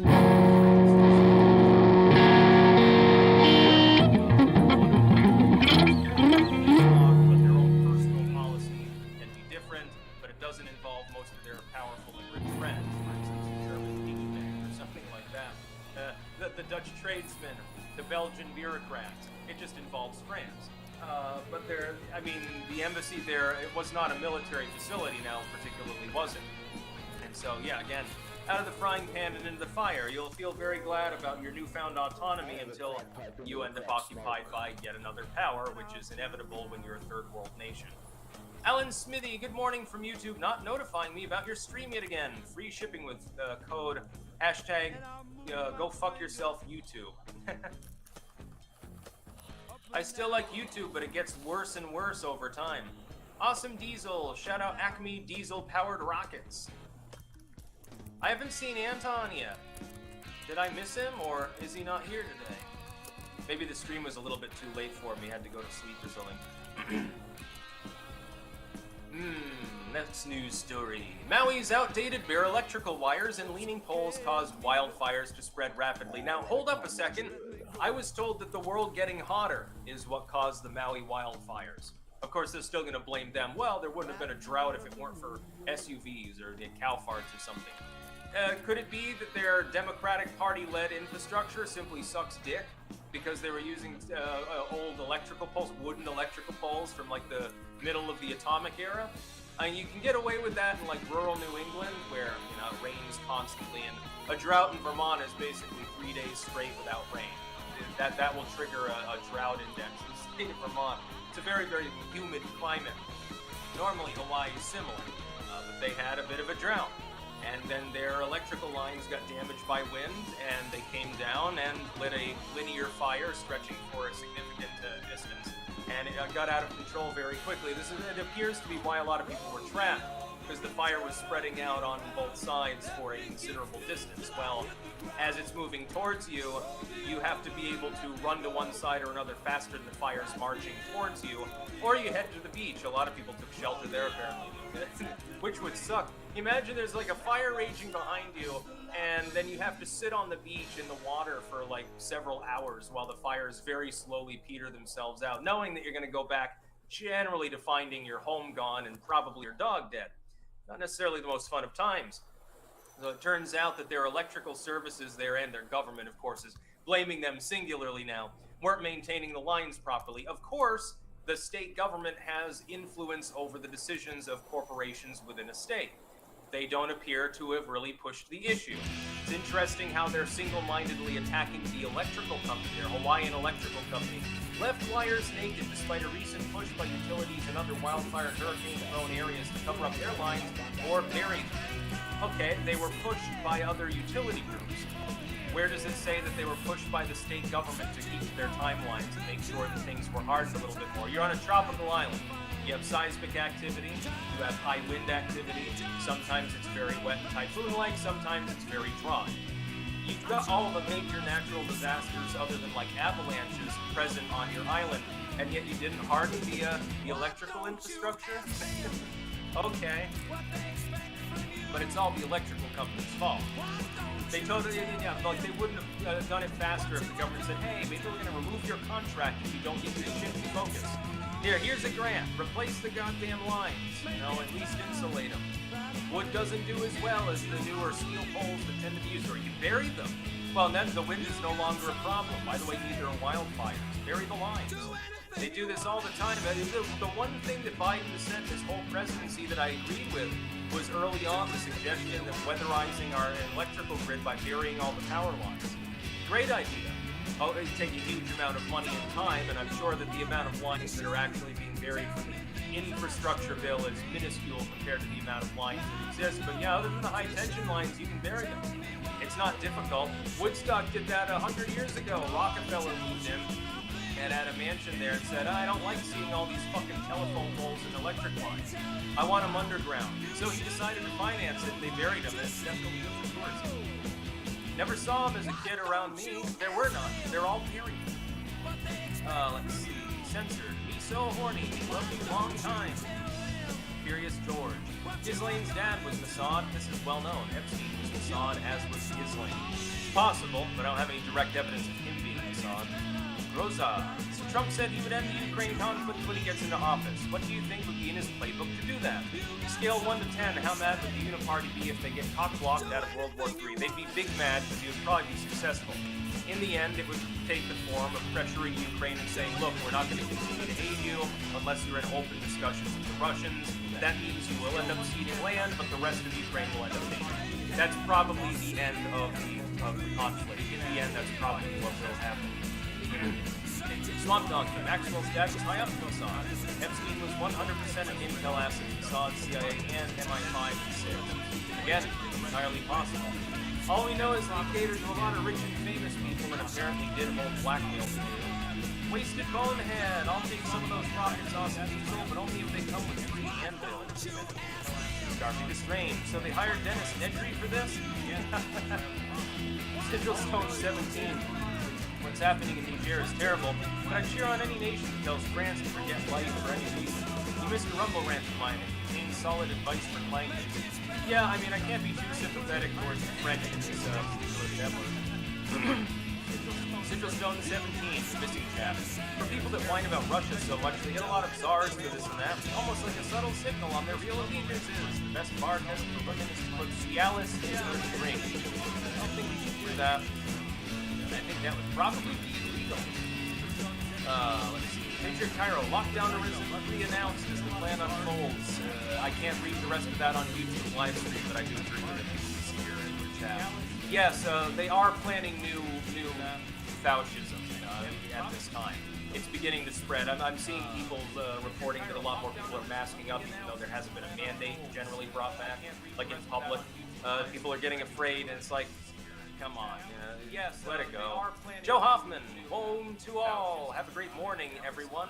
Clang's beginning to spread. I'm seeing people. And then the final news story, the fragmentation of the old world order. Yes, BRICS may or may not be expanding over the next few years. A number of nations have been invited to apply to join BRICS, including Argentina, where, depending on how their election goes, it probably wouldn't happen, along with Egypt. Egypt has strong Western ties in the military and economic sense. I'd say it's not necessarily likely that they join BRICS because of that tangle of alliances and diplomacy. Others probably will. I would be surprised if BRICS didn't spread.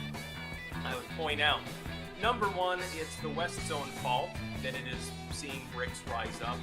Number two, it doesn't matter if BRICS rises up. If all of the world were BRICS, like China runs everything, people in many cases wouldn't notice much of a difference, actually. We're already becoming more like China in the West. We've created our own problem. China would not have the diplomatic latitude that it did if the United States had stuck to its civic traditions. It wouldn't have the economic capabilities it had unless we decided to try to drag them out of communism by selling them Coca-Cola, inadvertently making them powerful while their authoritarianism never went away, etc., etc., etc., down the line. And that's just China. India, by the way, waffles on the tippy edge of BRICS sometimes. Under Trump, it looked like they were going to move westward. Once Biden got elected, they thought different of it. I think that they'll think different of it for quite some time with regards to Trump being being re-elected, I don't think it magically dragged some of these countries westward as much as it did in his first term. Unfortunately, that'd be the case with North Korea, because they realized, hey, you know, he can't get re-elected, and the next dude's probably a warmonger, so we're not going to make any long-term plans. That's a really big problem. The West has weakened itself. BRICS is rising up, but guess what? The investor class doesn't care. The truly super wealthy don't just have investments in one country. They diversify. If I have, this is a problem with it. This is why politicians shouldn't be able to have any form of foreign holdings or holdings in any company that has foreign holdings. It should be all made in the USA. Because you get a conflict of interest.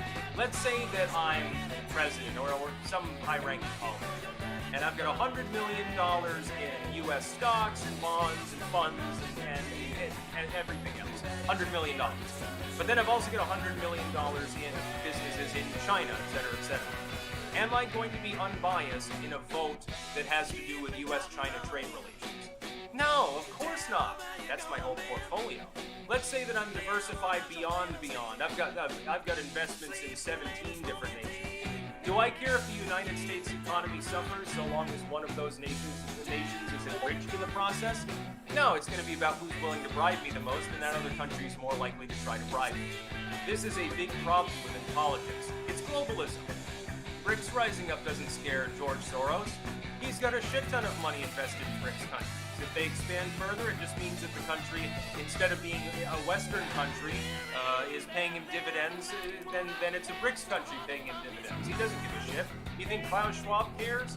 You think any of the bigwigs in Brussels care, or DC, or Wall Street? They don't give a fuck. You're crazy to put all your eggs in one basket if you're a multi-billionaire dollar investor. Of course you're invested in multiple countries. Even if your home country collapses, you've still got yours. So it makes them care less about their home countries. That's the long and short of it. They really genuinely don't care. They don't consider this to be a concern at all. You should be concerned more about trade deals than about the rise of BRICS and competing currencies. I don't give a shit about that. The dollar will remain on top, generally speaking, for a very long time, and I don't really care about that. You should be worried more about the revival of the TPP. You've even got some Republican candidates now sitting for it, like Vivek Ramaswamy. Yeah, let's allow multinational firms across the Pacific screw one another's own working class and small businesses. Yay, what a great time. Vietcong.com just moved its headquarters to Austin. And, you know, the Texas barbecue conglomerate just shoved every meat market out of existence in southern Vietnam. Did it help anyone? It made governments a lot of money, and it made those corporations a lot of money. Did it help small business owners? Did it help the people with the meat markets? Did it help the competing .coms for communist line themed clothing selling to the hipsters that was over in Austin? No, it didn't help anyone. It only helped the conglomerates. By the way, please do not send any more super chats. I'll probably go off a little bit early today. I had a fairly busy morning. Me and Liz went out actually for a bruncheon. It was really good, by the way. Croquette. If you haven't tried croquette, you should definitely try. Joe Hoffman. Oh, I already read that one. Kyle Miller, why did we get the Jacksonville Manifesto immediately, but have not gotten the Nashville Manifesto even after months? I think you can probably answer that for yourself. The obvious is the answer. Blue Golier, our series Hillbilly Horror Show has a funny skit on Kim Jong-un in Volume 4.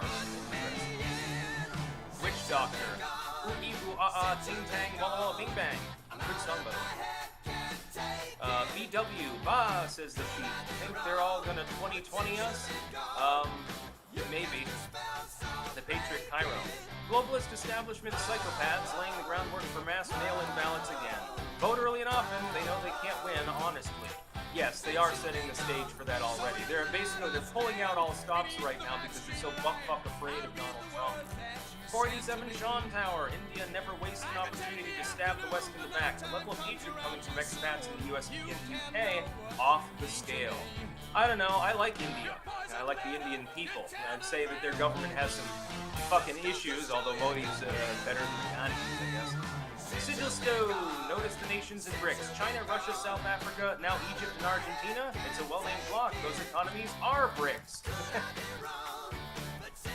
Now, Egypt has a functioning economy and a decent military, but they typically lean west. It looks like Argentina may force out the socialists to become almost a libertarian country under Javier there. So we'll see what happens with their election. That'll have a huge impact on the possible expansion of BRICS. There are other countries that have applied to join BRICS but haven't been formally given an invitation. So right now, everyone else is in limbo. It's just those 5 countries. They'll admit a few of them. We're not sure how big the bloc will become. And by the way, I have to go off now. Just a sec. I'll.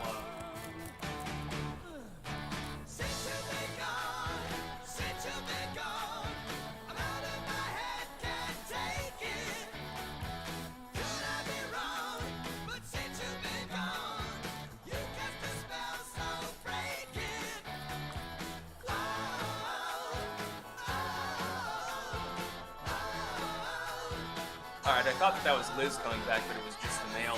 Anyway, I'm going to go offline now, because I have other things that I must do. At some point I should prep dinner. I'm not sure exactly what I'm going to eat. I had it in mind maybe fried fish or something like that, because I make a really, really good, nice golden crispy on the outside, perfectly cooked on the inside. I am a whiz at making fried fish.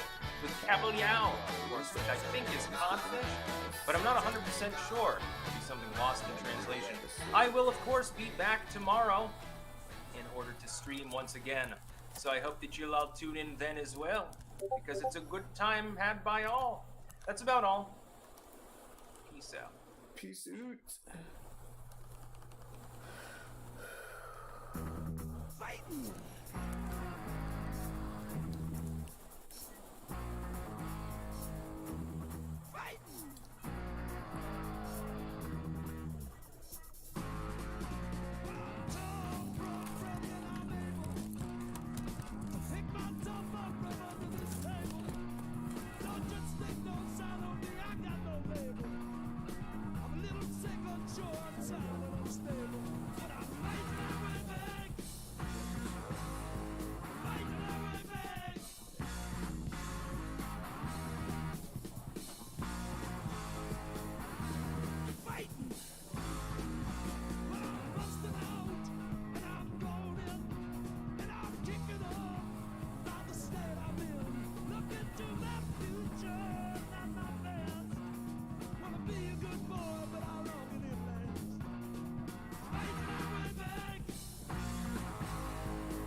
I don't want to be that guy, but I will be that guy.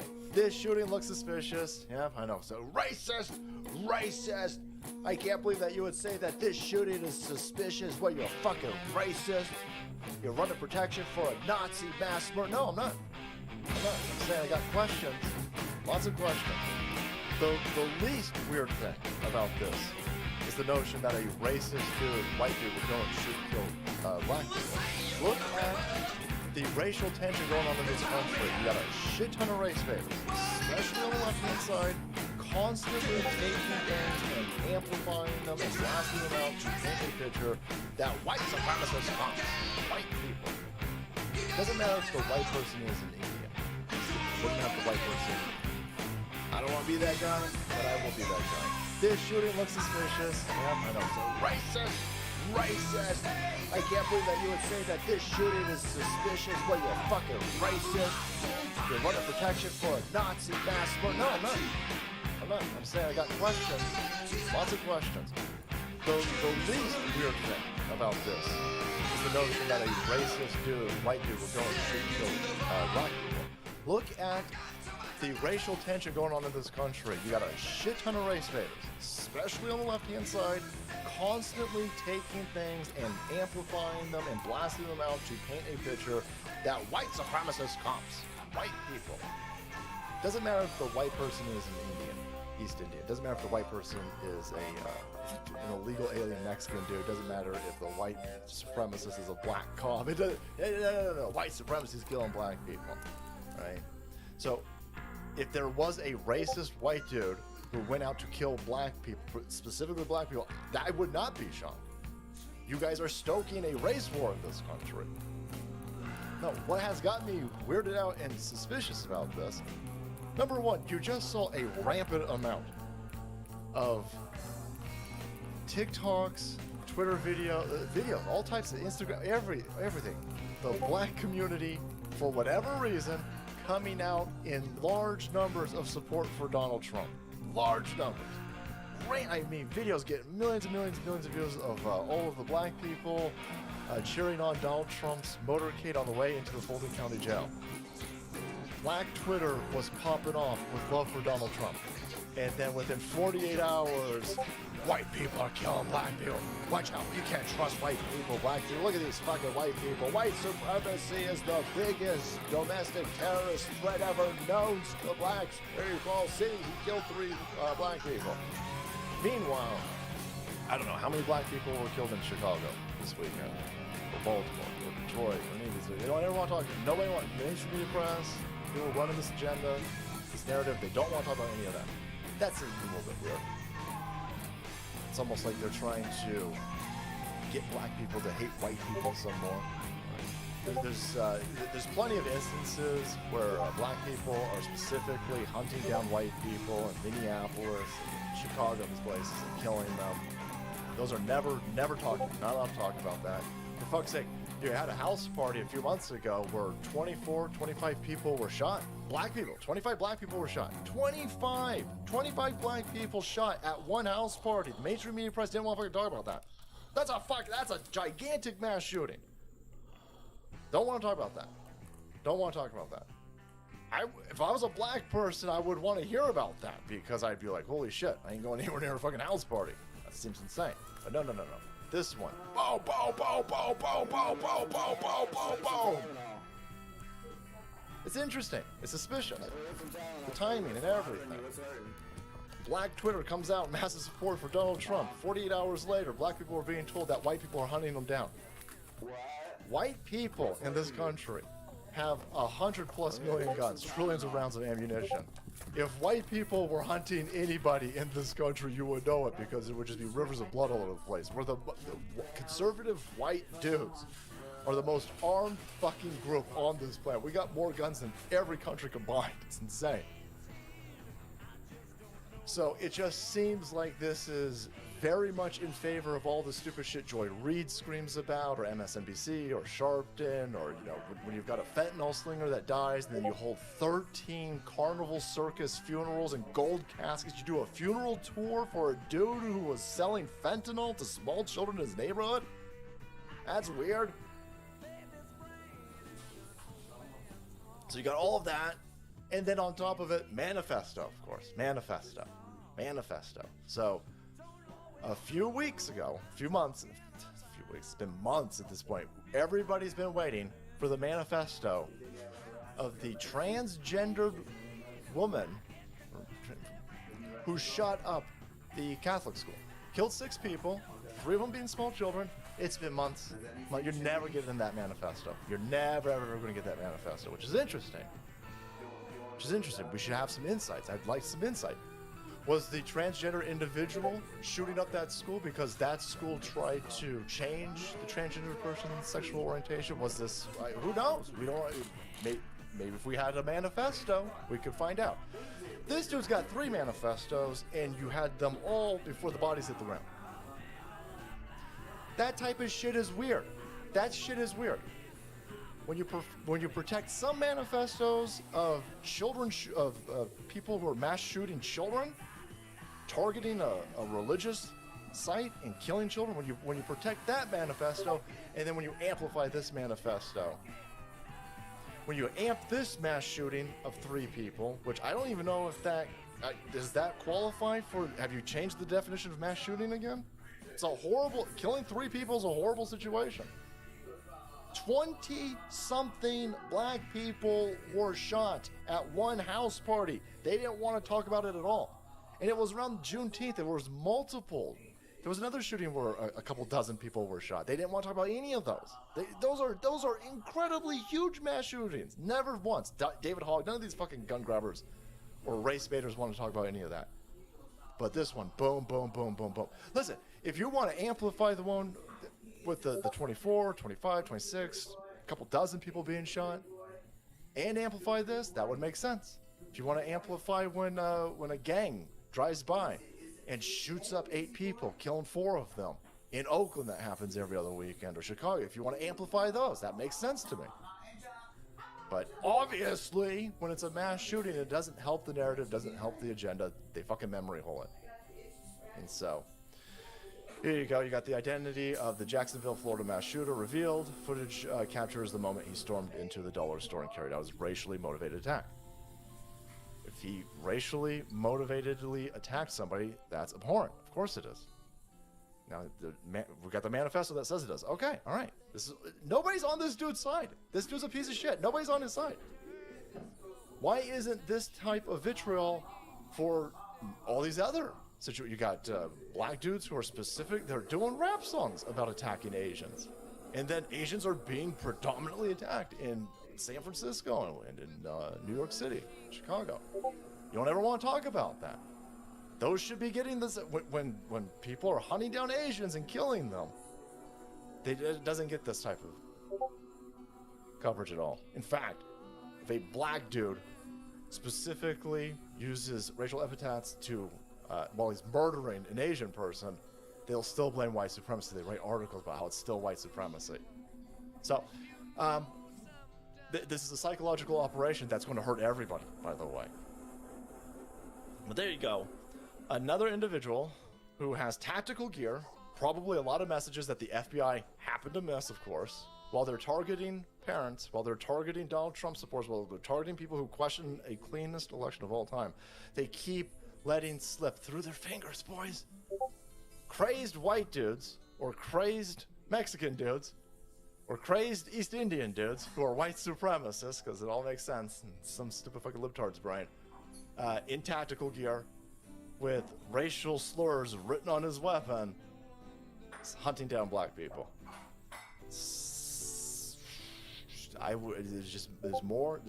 There's more going on than meets the eye, I imagine, in this situation. And if you say that, they'll call you a racist. They'll call you a racist. If you want more information, they'll call you a racist. So you're always going to get called a racist. You're always going to get called a racist. So adapt. All right, thank you so much for watching the video. Support the channel if you want to keep up to date with suspiciousness. Hit that subscribe button and make way, because the salt must flow.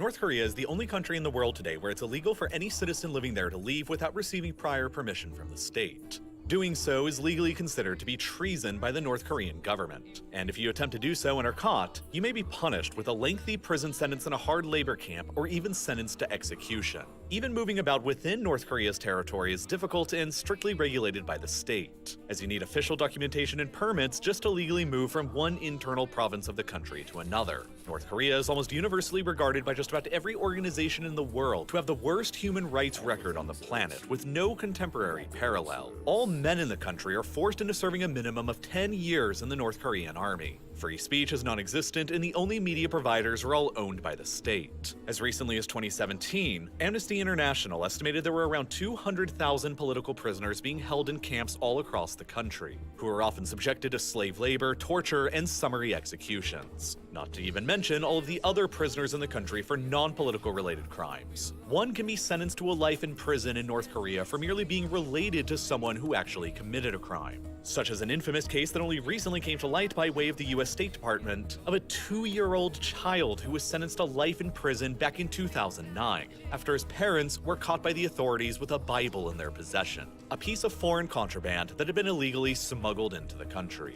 All foreign media and content from the outside world has been strictly outlawed within North Korea for decades, with various penalties being dealt out to anyone caught smuggling such content and distributing it or consuming it, up to and including life in prison and death. North Korea is one of only 4 countries remaining in the world that routinely carries out public execution of prisoners, with the only others being Iran, Saudi Arabia, and Somalia. It also has historically been extremely difficult for any foreigners to get permission to get into the country, and whenever they have been allowed in, they are permanently placed under intense levels of surveillance the entire time they are within, and only taken on highly curated tours where they are only shown what the regime wants to be shown.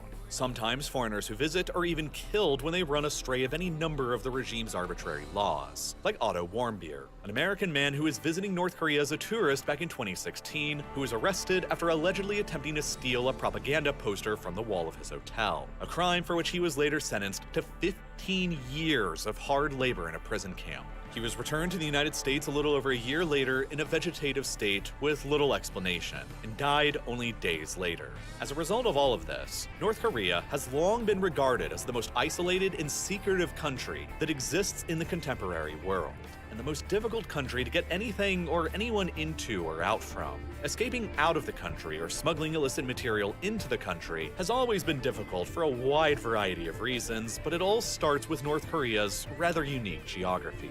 For many decades, the Kim dynasty in the country have worked tirelessly to essentially transform North Korea into a de facto island, completely separated and removed from the rest of the outside world.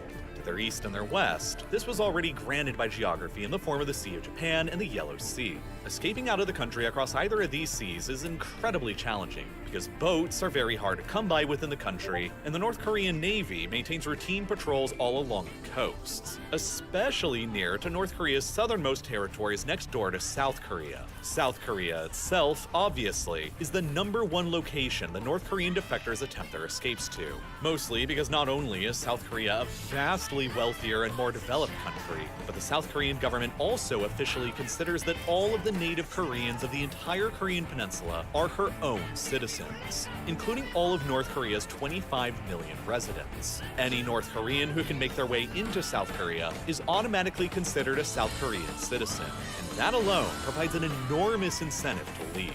Of all the North Korean defectors who've successfully made it out of the country since the 1990s, 34,000 of them have found their way down to South Korea, compared to only around 1,000 in Europe and only around 200 in the United States. But getting to South Korea directly has almost always been impossible because of the existence of the Demilitarized Zone, or DMZ, that runs across the entire length of the southern border from coast to coast. Contrary to how its name appears, this is the most heavily militarized border anywhere in the world, through which hardly anything at all is ever allowed to pass. There are tens of thousands of troops on both sides who directly patrol the numerous lines of walls, fortifications, and barbed wire, in addition to around 2 million landmines. The North Korean Border Patrol has orders to shoot anyone who attempts to cross. There are 750,000 North Korean soldiers deployed within 100 kilometers of the border in the north, another 450,000 South Korean soldiers, plus 20,000 American soldiers deployed within 100 kilometers of the border to the south. Breaking through this extremely imposing obstacle to get directly into South Korea has always been very dangerous and risky, which is why very few have ever successfully managed to do it. Historically, the comparatively easier but still extremely difficult path to escape out of North Korea was by attempting a run across the northern border into either China or Russia. At the same time, this was also historically the easiest border to smuggle illicit contraband into North Korea from as well. You see, North Korea maintains an official military alliance with China, and while relations have often still been strained between the two, they are nothing like the outright hostility seen on North Korea's southern border. As a result, there is little need for North Korea to keep hundreds of thousands of soldiers deployed here, because the risk of an invasion coming from China is fairly minimal. Simultaneously, North Korea's border with Russia is very tiny, at only about 17 kilometers, and North Korea's relations with Russia are also similarly warm, so there's never really been a big need to park soldiers along the small border here to deter a potential Russian invasion. Moreover, the North Korean border with China is massive. It stretches and winds for more than 1,300 kilometers as it generally follows the Yalu and Tumen rivers, through rugged mountains and forests that are mostly very sparsely populated. Thus, for most of North Korea's history, this long border in the north with China has been lightly patrolled and guarded, and so it has been fairly porous and relatively easy to smuggle both goods and people across. This was especially true during the winter months when the Yalu and Tumen rivers freeze over, enabling defectors and smugglers alike to simply walk across them, or during the summer months when the river's depths are at their lowest, enabling defectors and smugglers to just easily wade across them. But the biggest problem with this route for defectors was that once they crossed the border into either China or Russia, they still weren't exactly safe. Both Russia and China have extradition agreements in place with the North Korean government, meaning that any North Korean defectors they catch will be treated as illegal immigrants rather than as refugees, and deported back to North Korea, where they will face immediate imprisonment and potentially even execution. That's why for nearly every defector who did escape across the border into China or Russia, the goal wasn't to stay there, but to eventually make their way into a neighboring safe country, which there are precious few of. Myanmar and Laos were always out because, just like China and Russia, they will immediately deport any North Korean defector they catch in their territories right back to North Korea. For the most part, that only left Mongolia, Thailand, or Vietnam as nearby safe countries the defectors could flee towards because, since South Korea considers all North Koreans to be their own citizens as well, these three countries will deport any North Korean defectors they catch to South Korea instead. So the plan for defectors was to always cross the porous mountainous border into China, and then, eventually, gradually, make their ways to Mongolia, Thailand, or Vietnam, where they would then immediately surrender to the local authorities there and get deported on a plane to safety and a new life in South Korea. Defections out of North Korea only truly began to spike, however, in the 1990s after the Soviet Union collapsed at the end of 1991, which had been the primary financial supporter of the North Korean regime. Then, with its primary financial benefactor and supporter gone, and heavy financial sanctions placed upon it by the United States, Japan, and South Korea, North Korea suddenly found its economy and agriculture unsustainable. With very little money and hardly any ability to import farming equipment or fertilizer, with food imports from the Soviet Union gone, with exacerbating droughts and floods, and with a base of less than 20% of their land even being considered arable in the first place, North Korea couldn't acquire enough food to sustain its entire population, and the worst famine in the country's entire history followed. Because of the North Korean government's incredible levels of secrecy, nobody really knows exactly how bad the famine during the 1990s was, but estimates range from about 300,000 deaths on the lower end to as many as 3.5 million on the higher end, across only 4 years between 1994 and 1998. With masses of people desperate to escape from the famine, defections out of North Korea consequently began to spike. And, sensing an opportunity to make some money, a class of entrepreneurial smugglers in North Korea arose as well, who began smuggling in much-needed items like food and medicine, but also illicit contraband like Western and South Korean movies, TV shows, and books. By the early 2000s, thousands of North Koreans were successfully defecting out of the country every single year. The vast majority of them were escaping across the northern border into China, making their way eventually to Thailand, Vietnam, or Mongolia, and getting themselves deported from there to South Korea. The number of defectors steadily continued increasing year after year long after the Great Famine had ended, until they reached a peak in 2009, when a total of 2,914 North Koreans successfully managed to find their ways down into South Korea. The largest number to ever defect in a single year since the conclusion of the Korean War back in the 1950s. Defections out of the country remained high in both 2010 and 2011, with over 2,000 taking place each of those years. But then, at the very end of 2011, something different happened. The man who had ruled North Korea as the supreme leader ever since 1994 suddenly died in December, and his son, Kim Jong-un, succeeded him. And ever since taking power back then at the end of 2011, Kim Jong-un has worked tirelessly to crack down on both defections and smuggling within his kingdom. Signal jammers began getting installed all across the northern frontiers and remote mountain passes to block out foreign cell and satellite signals. Intelligence monitoring of phone calls in the northern areas were increased, while more border fences were being built up and patrols increased. Simultaneously, things were changing in both Russia and China as well. In 2014, Russia signed an agreement with North Korea that they would begin deporting any defectors they caught in the country back, essentially eliminating Russia as a viable country for would-be defectors to escape into once and for all. Meanwhile, China began increasingly developing its own massive surveillance state apparatuses after the passing of the PRC cybersecurity law in 2016. Within just 4 years from then, by 2020, the Chinese had likely increased the number of their surveillance cameras operating all across the country to more than 620 million. More than 12 times as many surveillance cameras operating across the United States, combined with increasingly rigorous monitoring of internet and cell services, since China has always treated all North Korean defectors as illegal immigrants. These sweeping changes to surveillance in China made it far easier for the Chinese authorities to detect them in the country, while they were trying to make it across to the safer countries in Thailand, Vietnam, or Mongolia, and made their journeys significantly more dangerous and risky than they had ever been before.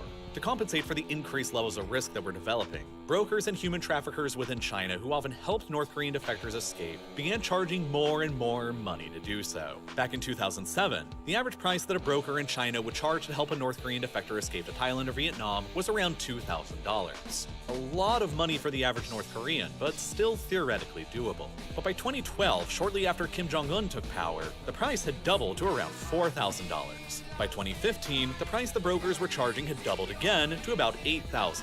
And by 2017, the prices were anywhere between $13,000 and $16,000 per each defector. Because most North Koreans earn less than $2,000 a year, saving up those kinds of sums to escape would take them years or even decades of scraping by to do. So it became no longer realistic for most to hire a broker to help them unless they already had family members who had escaped before them who could save up the money on their behalf with higher paying jobs in developed economies like South Korea. Thus, at some point in the 2010s, there became a point where the overwhelming majority of North Koreans could only escape the country if they chose to do so completely on their own, without any help from the outside, which would require them to travel on their own across the mountainous border in the north, and then somehow make it all the way through a massive country like China, with an unparalleled surveillance state, where they don't know the local language at all, in order to get towards a safe country like Mongolia, Thailand, or Vietnam, and never get caught by the police along the entire way. Good luck with that for most.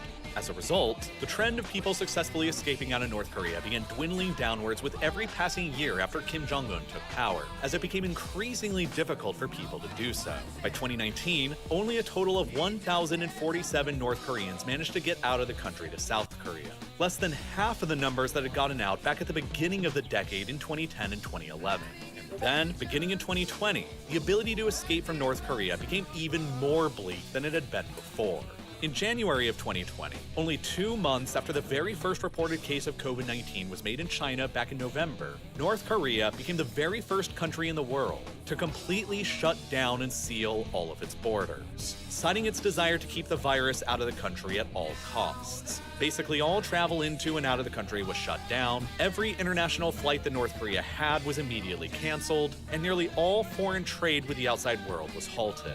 And at first glance, it kind of makes sense why North Korea was so paranoid so early about the virus. This is a country where it is estimated that around 42% of the population are currently considered to be malnourished, one of the highest levels of malnutrition seen anywhere in the contemporary world, and of course, malnourished people are significantly more susceptible to the negative effects caused by COVID-19 than otherwise healthy people are. North Korea would only end up reporting its first confirmed case of the virus on the 12th of May 2022, and only 3 months later in August, the regime had already self-declared its victory over eradicating it from the country, with only a very minimal 74 officially reported COVID-related deaths. The reality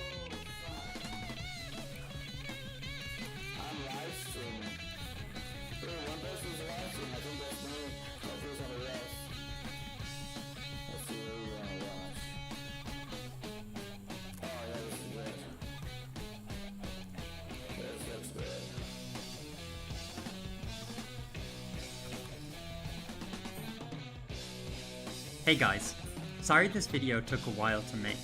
I was quite sick for some time,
and I started in a new job.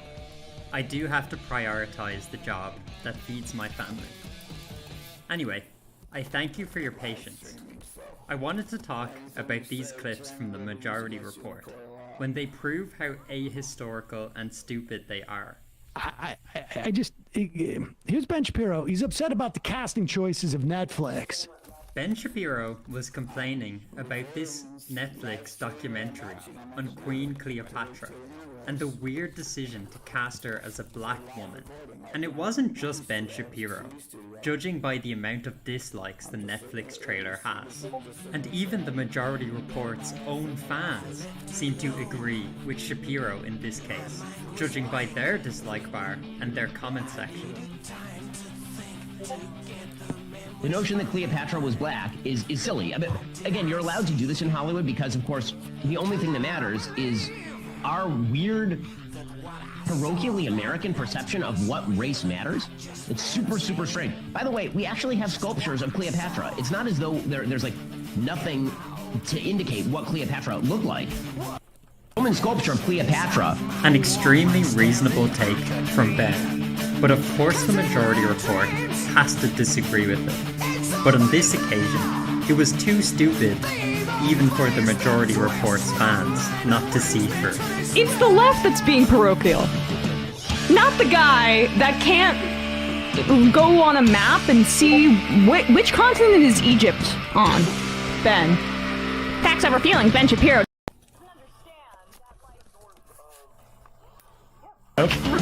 Good job, Bradley. Oh my god. That has to be one of the stupidest takes Emma has ever given. And that's extremely hard to do, given her track record and lack of intelligence. Is every single person who lives in Africa black? Do you think Elon Musk's skin was white? No. Don't you have a map? He was born in Africa. Hey guys, sorry this video took a while to make. I was quite sick for some time, and I started in a new job. I do have to prioritize the job that feeds my family. Anyway, I thank you for your patience.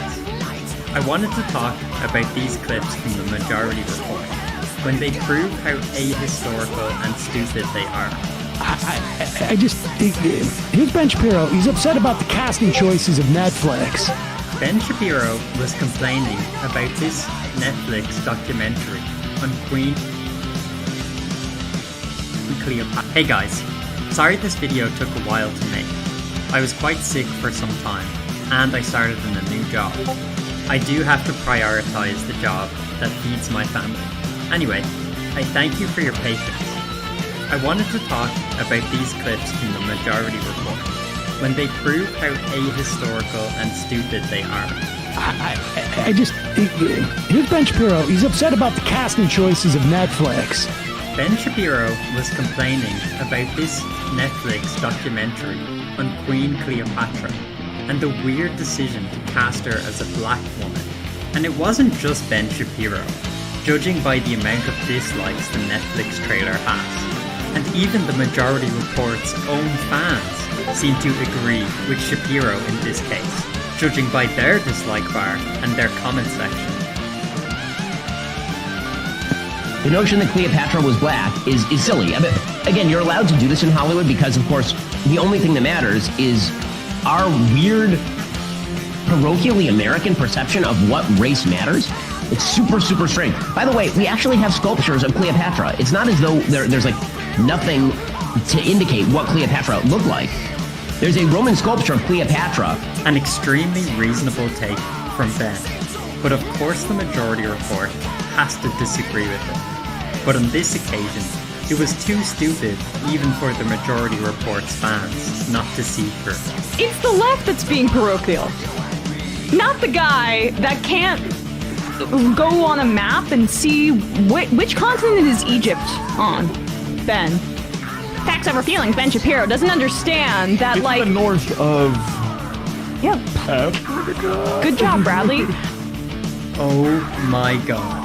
That has to be one of the stupidest takes Emma has ever given. And that's extremely hard to do, given her track record and lack of intelligence. Is every single person who lives in Africa black? Do you think Elon Musk's skin was white? No. Don't you have a map? He was born in Africa. He's clearly black. We can just ignore Cleopatra's known ancestry. Because she ruled in Africa, she's automatically black. As soon as you step foot in the continent of Africa, you just become black. That's the way it works. Your ancestry doesn't matter anymore. He doesn't seem to understand that, you know, his own fanciful notions of what Cleopatra looked like. Maybe he saw Elizabeth Taylor at one point play her. But that's informed by your culture. That's informed by what you were fed as a child. No. Ignoring the fact that Ben cited evidence, any historian will tell you that there's no evidence at all that she was black. And they, by and large, I mean, there's very little evidence that they ever married anybody who wasn't also Greek. Indeed, sometimes brothers and sisters married, which was Egyptian practice, one that the Greeks actually detested. So really, all the evidence we have, including also visual evidence, there's a couple of portraits which are thought to be Cleopatra, show her looking very, very Greek. And all her predecessors, apart from herself, none of them even spoke the Egyptian language. So Ben's notion of her skin color comes from evidence and probability. I remember my grandmother saying to me, I don't care what they tell you in school, Cleopatra was black. I don't care what those dang historians and teachers try to tell you, because the grandmother of this random person said she was black. So it must be true. Ignore all evidence. Someone mentions, I just saw this in the YouTube chat, but someone, even if she were, I think she might have been ethnically Macedonian and then it was in Egypt, like, even if she was Greek, Macedonian, whatever, the idea that, like, that means she's white, or, like white presenting, like if she was Greek and Macedonian, she's not going to look like J.D. Vance. Like, No. Yeah, exactly. they have darker pigments, too. One of their fans has to point out live how stupid Emma's point is about the geography of Africa. Okay, she mightn't be as white as J.D. Vance, but that doesn't mean she was black, which is the whole point. There should be only a Macedonian actress should play Cleopatra. It's just absurd. Do you think the same height that the actress who has played Cleopatra has ever been the same height as Cleopatra was? Another stupid non-point from the team. We try to make our portrayals of real people accurate. Obviously, we're not going to get it down to the last detail of having the exact same height. Would he feel comfortable if we cast a midget as Martin Luther King? No, because while the actor who should play Martin Luther King mightn't be the exact same height, we want some form of realism. The next clip is the same idiots rambling about Oppenheimer and the dropping of the nuclear bombs on Japan. But it is good that we are beginning to at least talk a little bit more about the dropping of the bombs on Hiroshima and Nagasaki. I worry that we have people like Destiny out here, that we're actually going backwards in our understanding of that stuff, because we've got a lot of edgelords saying that actually it was good and we needed to do it, even though it's fucking 70 years later, and that's not the line that scholarship is taking. That's not the line that scholarship is taking. Whether or not the dropping of the nuclear bombs on Japan was justified or not is highly debated. But these idiots are removing all nuance and pretending it's a settled science. Well, then let's be unambiguous in our coverage of it here.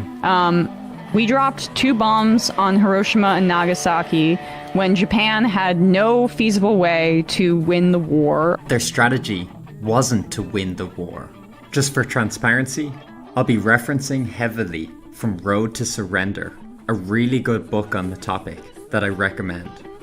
In it, he argues just that the Japanese don't have to win.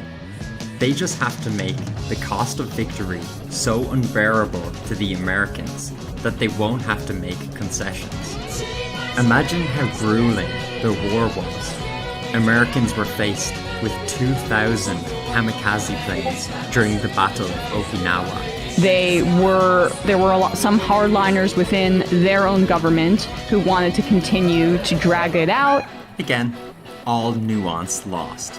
There were some hardliners. Anami, the Minister of War, ordered the Special Higher Police, sometimes called the Thought Police, to arrest 400 people suspected of end-of-war sentiments.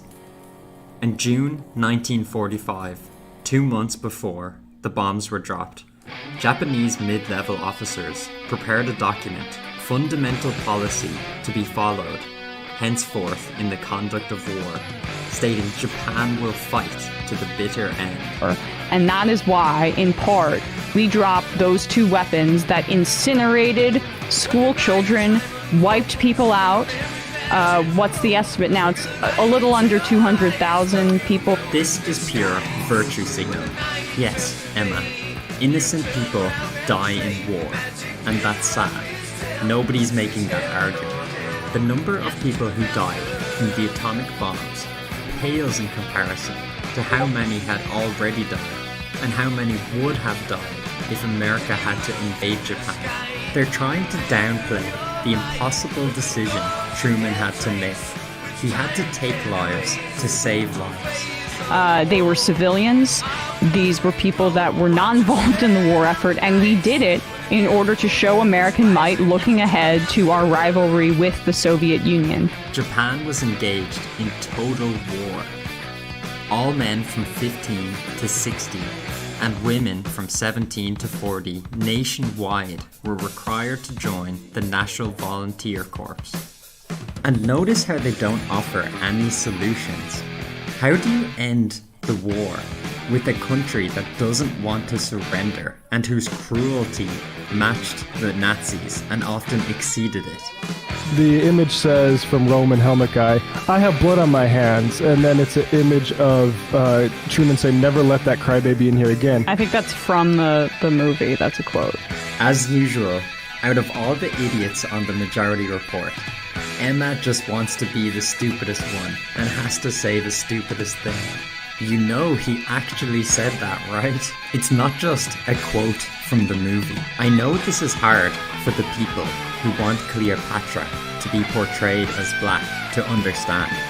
But sometimes filmmakers try to portray history realistically based on what happened.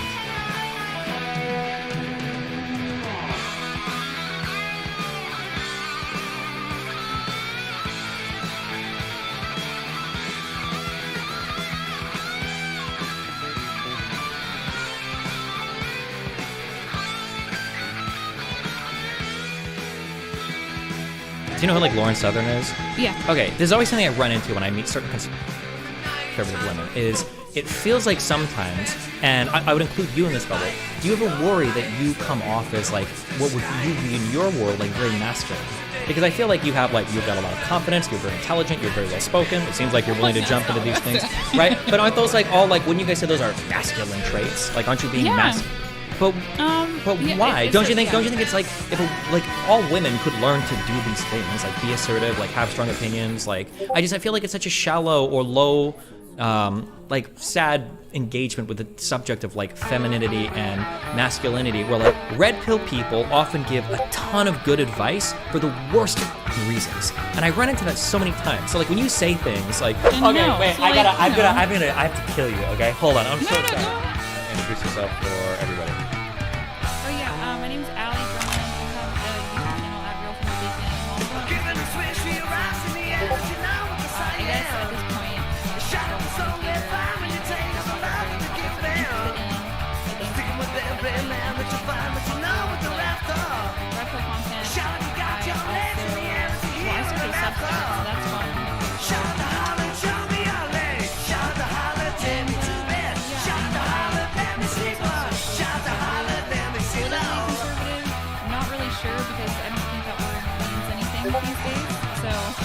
if it ever gets around to meaning something, I'm sure it can be Okay. Okay, before we go further, shoot, hold on, I gotta fix my mic is quite good. I gotta, one second. I'm here. Okay. Red pill, dating stuff, girl, game. Why did you reach out to me? What was the, why? What did you see or what? well, I'm not trying to be mean, but Be mean? Hold on. All right, you're on one of the meanest places on the internet, so be mean, okay? Go. Well, I saw that you talked to Portia, and I saw that you talked to Pearl, and I just feel like, I don't know, for some reason I ended up going down the red pill rabbit hole, and I think that I could articulate it better.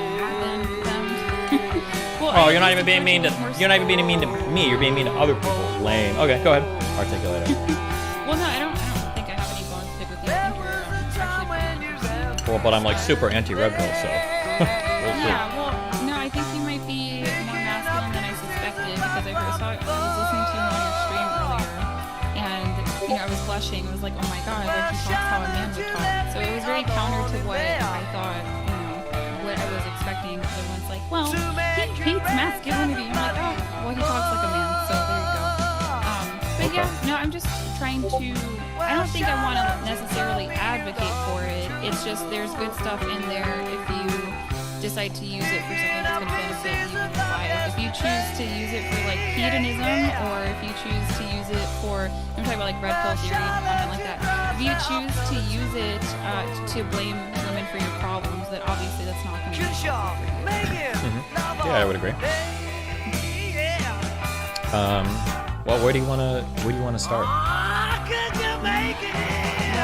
maybe you could say what you hate about it, or what you don't like, or you're anti. I might end up agreeing with you a lot. We'll see. I think men are more similar to women than they are different, but I think we have some extreme differences that we have to account for, especially when it comes to like dating and sex.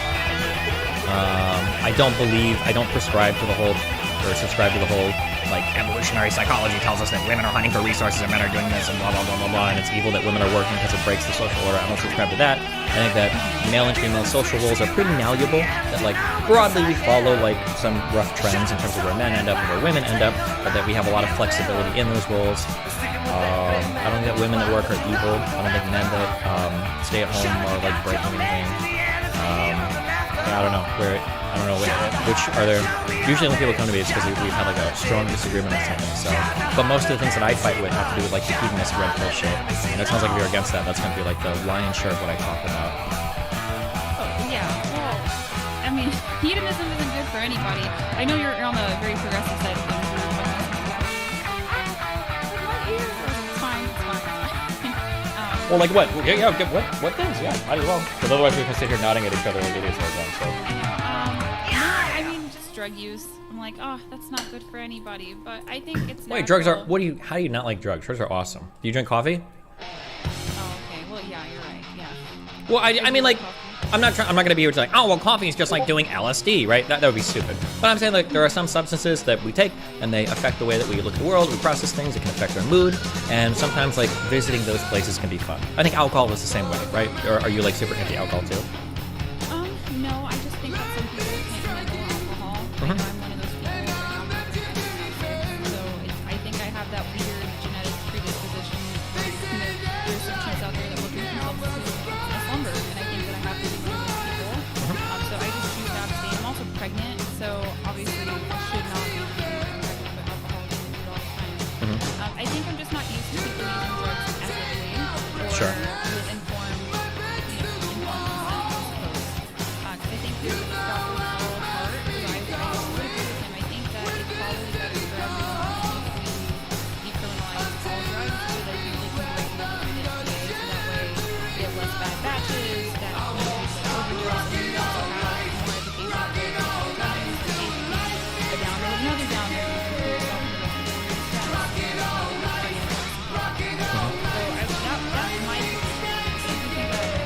I think that I've seen where my life has improved significantly by trying to live more, I guess, more moralistic or traditional or what have you. It's hard to even describe it as that because what is traditionalism these days? It's just really benefited my life to not do everything that my brain tells me to do on a whim. Not that you're doing that at all. Yeah, no, I agree with you. I think that drugs should be looked at as like a life enhancer, not like a depressant avoider. Like, if you're using drugs, you're like, oh, I want to have like a little bit of fun right now, and I think a drug would make that really cool. I think that's probably an okay way to utilize it. But if you're like, my life is fucking horrible, and I have to use this drug to just like get by or like to escape, then I think that puts you in a really bad spot. And I think a lot of people use drugs as kind of coping mechanisms for day-to-day life, rather than just like, oh, I'm gonna do this because it seems like a fun thing to do right now, and then I'm gonna be done with it and move on because like my life is okay, you know. Yeah, I think I just disagree with, traditional values on people should try them to see if it makes their relationships more functional. And I know you're very much on the progressive side of things too. I'm not sure. Do you consider yourself egalitarian?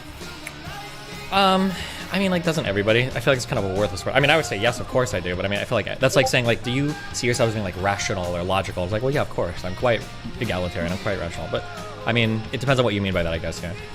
Yeah, so my position on men and women is that they're complements. So I hold a complementarian. I don't go for the egalitarian bit at all because I think a lot of people push the egalitarianism, but I don't think it's rooted in reality. And I think that every couple is egalitarian until they have a baby, and they start to notice gender differences pretty quickly in that moment in time. So it's cute, but I don't think it's factual to reality. I think men and women are complements. But more so, I just think people should try out some traditional things and see if it functions better for them. Because I know that there's different flavors and different styles of marriage. I think the real testimony to marriage is, are you both happy? Do you both want to have sex with each other? Are your children well-rounded? However you choose to get there, you know, like, that's fine. But I think people really underestimate choosing a complementarian lens for their relationship and having that outlook. Just because I see a lot of dissatisfaction on the woman's side of things when it comes to marriage, and it's because they didn't marry a man that they looked up to, which would require that they marry a masculine man, and there's a lot of issues that come with that. Okay. I broadly agree with what you're saying, but I imagine that the things you mean when you say some of these things are things I would disagree with, but we'd have to get, I guess, start heading off in one of those directions. Where do you want to go? We can. It's just hard for me to tell because I know I disagree with you, but I'm a disagreeable woman, but I'm not. That's good. disagreeable. Not very feminine, but a very good trait, I think. But go ahead. Well, I'm 10%. I think I scored 10% percentile in compassion, so that was really interesting. But I'm Okay. 92% in politeness, so that's cool. Okay. So I would just have to see, you know, what point of views that you have that I feel strongly about. I know that I think feminism, it was all bad. That's what I mean. I know for sure. Do you think that I feminism was cannot say. all bad? Yeah, I didn't think that before, but I've been kind of working to see if that was a lens that I could hold, and I think I got there, we'll say prior to today. Couldn't you say arguably that, like, your existence online as a content creator doing stuff is kind of a little bit feminist in nature? That would require using the lens that you think that women got what they wanted through women and not through men. Well, I mean, it was through men and women, right? I mean, we all lived together, right? No, I don't think that. I think that men love us and care about us and gave us a lot of liberties. Like, I don't. Well, I but don't they think didn't that just we give got it, right? Women had to fight for it, right? Like, women's suffrage wasn't just like all men were like, okay, let's do this for women. Like, I think a lot of women were fighting for it too, yeah? I mean, I think that's what it looks like, but I don't think that that's true. I think that good men often address the oppression of bad men, and I think that the good men of society would have always liberated women or chosen to in the West. I think other nations are not there, but we're, I think, the first culture that's post-industrialization.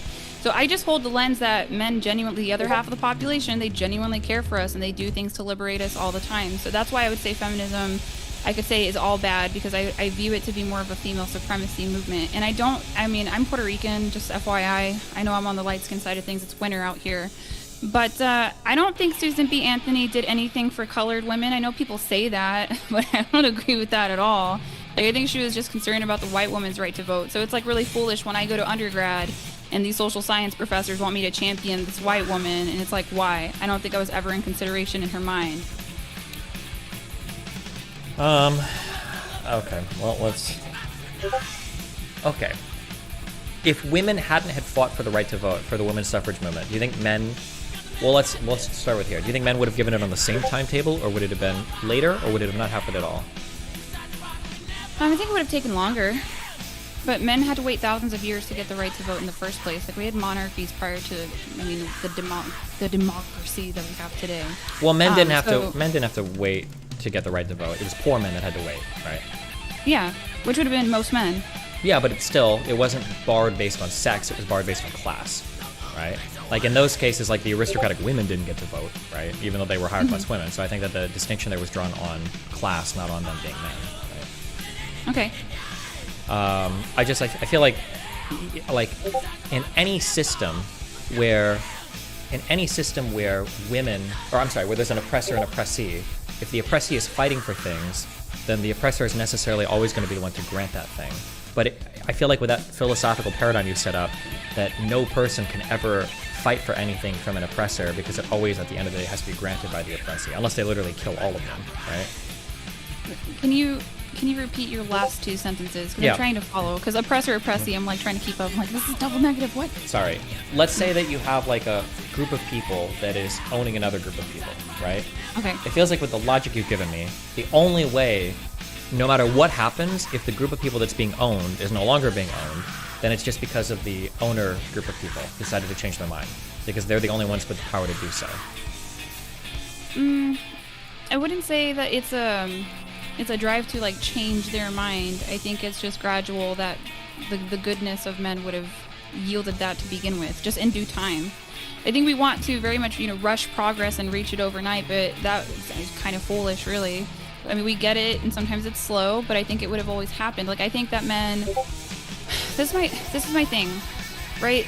It was important for women to have economic autonomy, and especially prior to in a world that didn't have birth control. It was really important, because if you were married and you became a widow, and you had all of these children to take care of, but you didn't have access to an education, you didn't have access to decent work, you would have been put immediately in destitution, and that's what happened with the poorhouses or the workhouses that were in London, and they did separate the women from their children. So it's just my opinion. I think that men saw that, and when they were liberated, they liberated women. That's why I think feminism is all bad, because I think it just comes down to female supremacy, especially if you consider like the terrorist roots of it.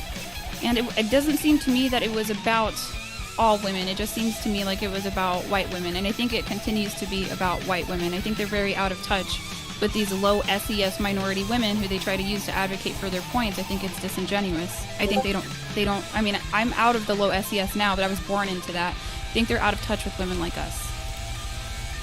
Sure, but like if it was the case that women were, that men were just going to grant these things to women because I guess they really love them and they're nice, why didn't they get it so much sooner? Well, I would have to look at how hard it was for all men to get the right to vote. It seems like men got the right to vote, I think, from what I can remember, is the 15th Amendment in 1870, and then it seems like women got the right to vote through the 19th Amendment in 1920. But there's lots of caveats to that, like property ownership, race, what have you. I'm sure there's much more detail than that. So from my perspective and my lens, once all men got the right to vote, it wasn't long thereafter that they got or attempted to get women all the right to vote, if that makes sense. I know like the suffragists and the suffragettes were talking about it, but I mean, I think at the end of the day, men had to say yes. Well, of course, but then that goes back to what I said before, that like, I feel like with that line of logic, anytime you've got a group of people that is over another group of people, necessarily any progress that underclass makes is always going to be relying on the upper class saying yes, right? It just has to be by definition, right? Unless they literally kill them all. No, I think I agree with you.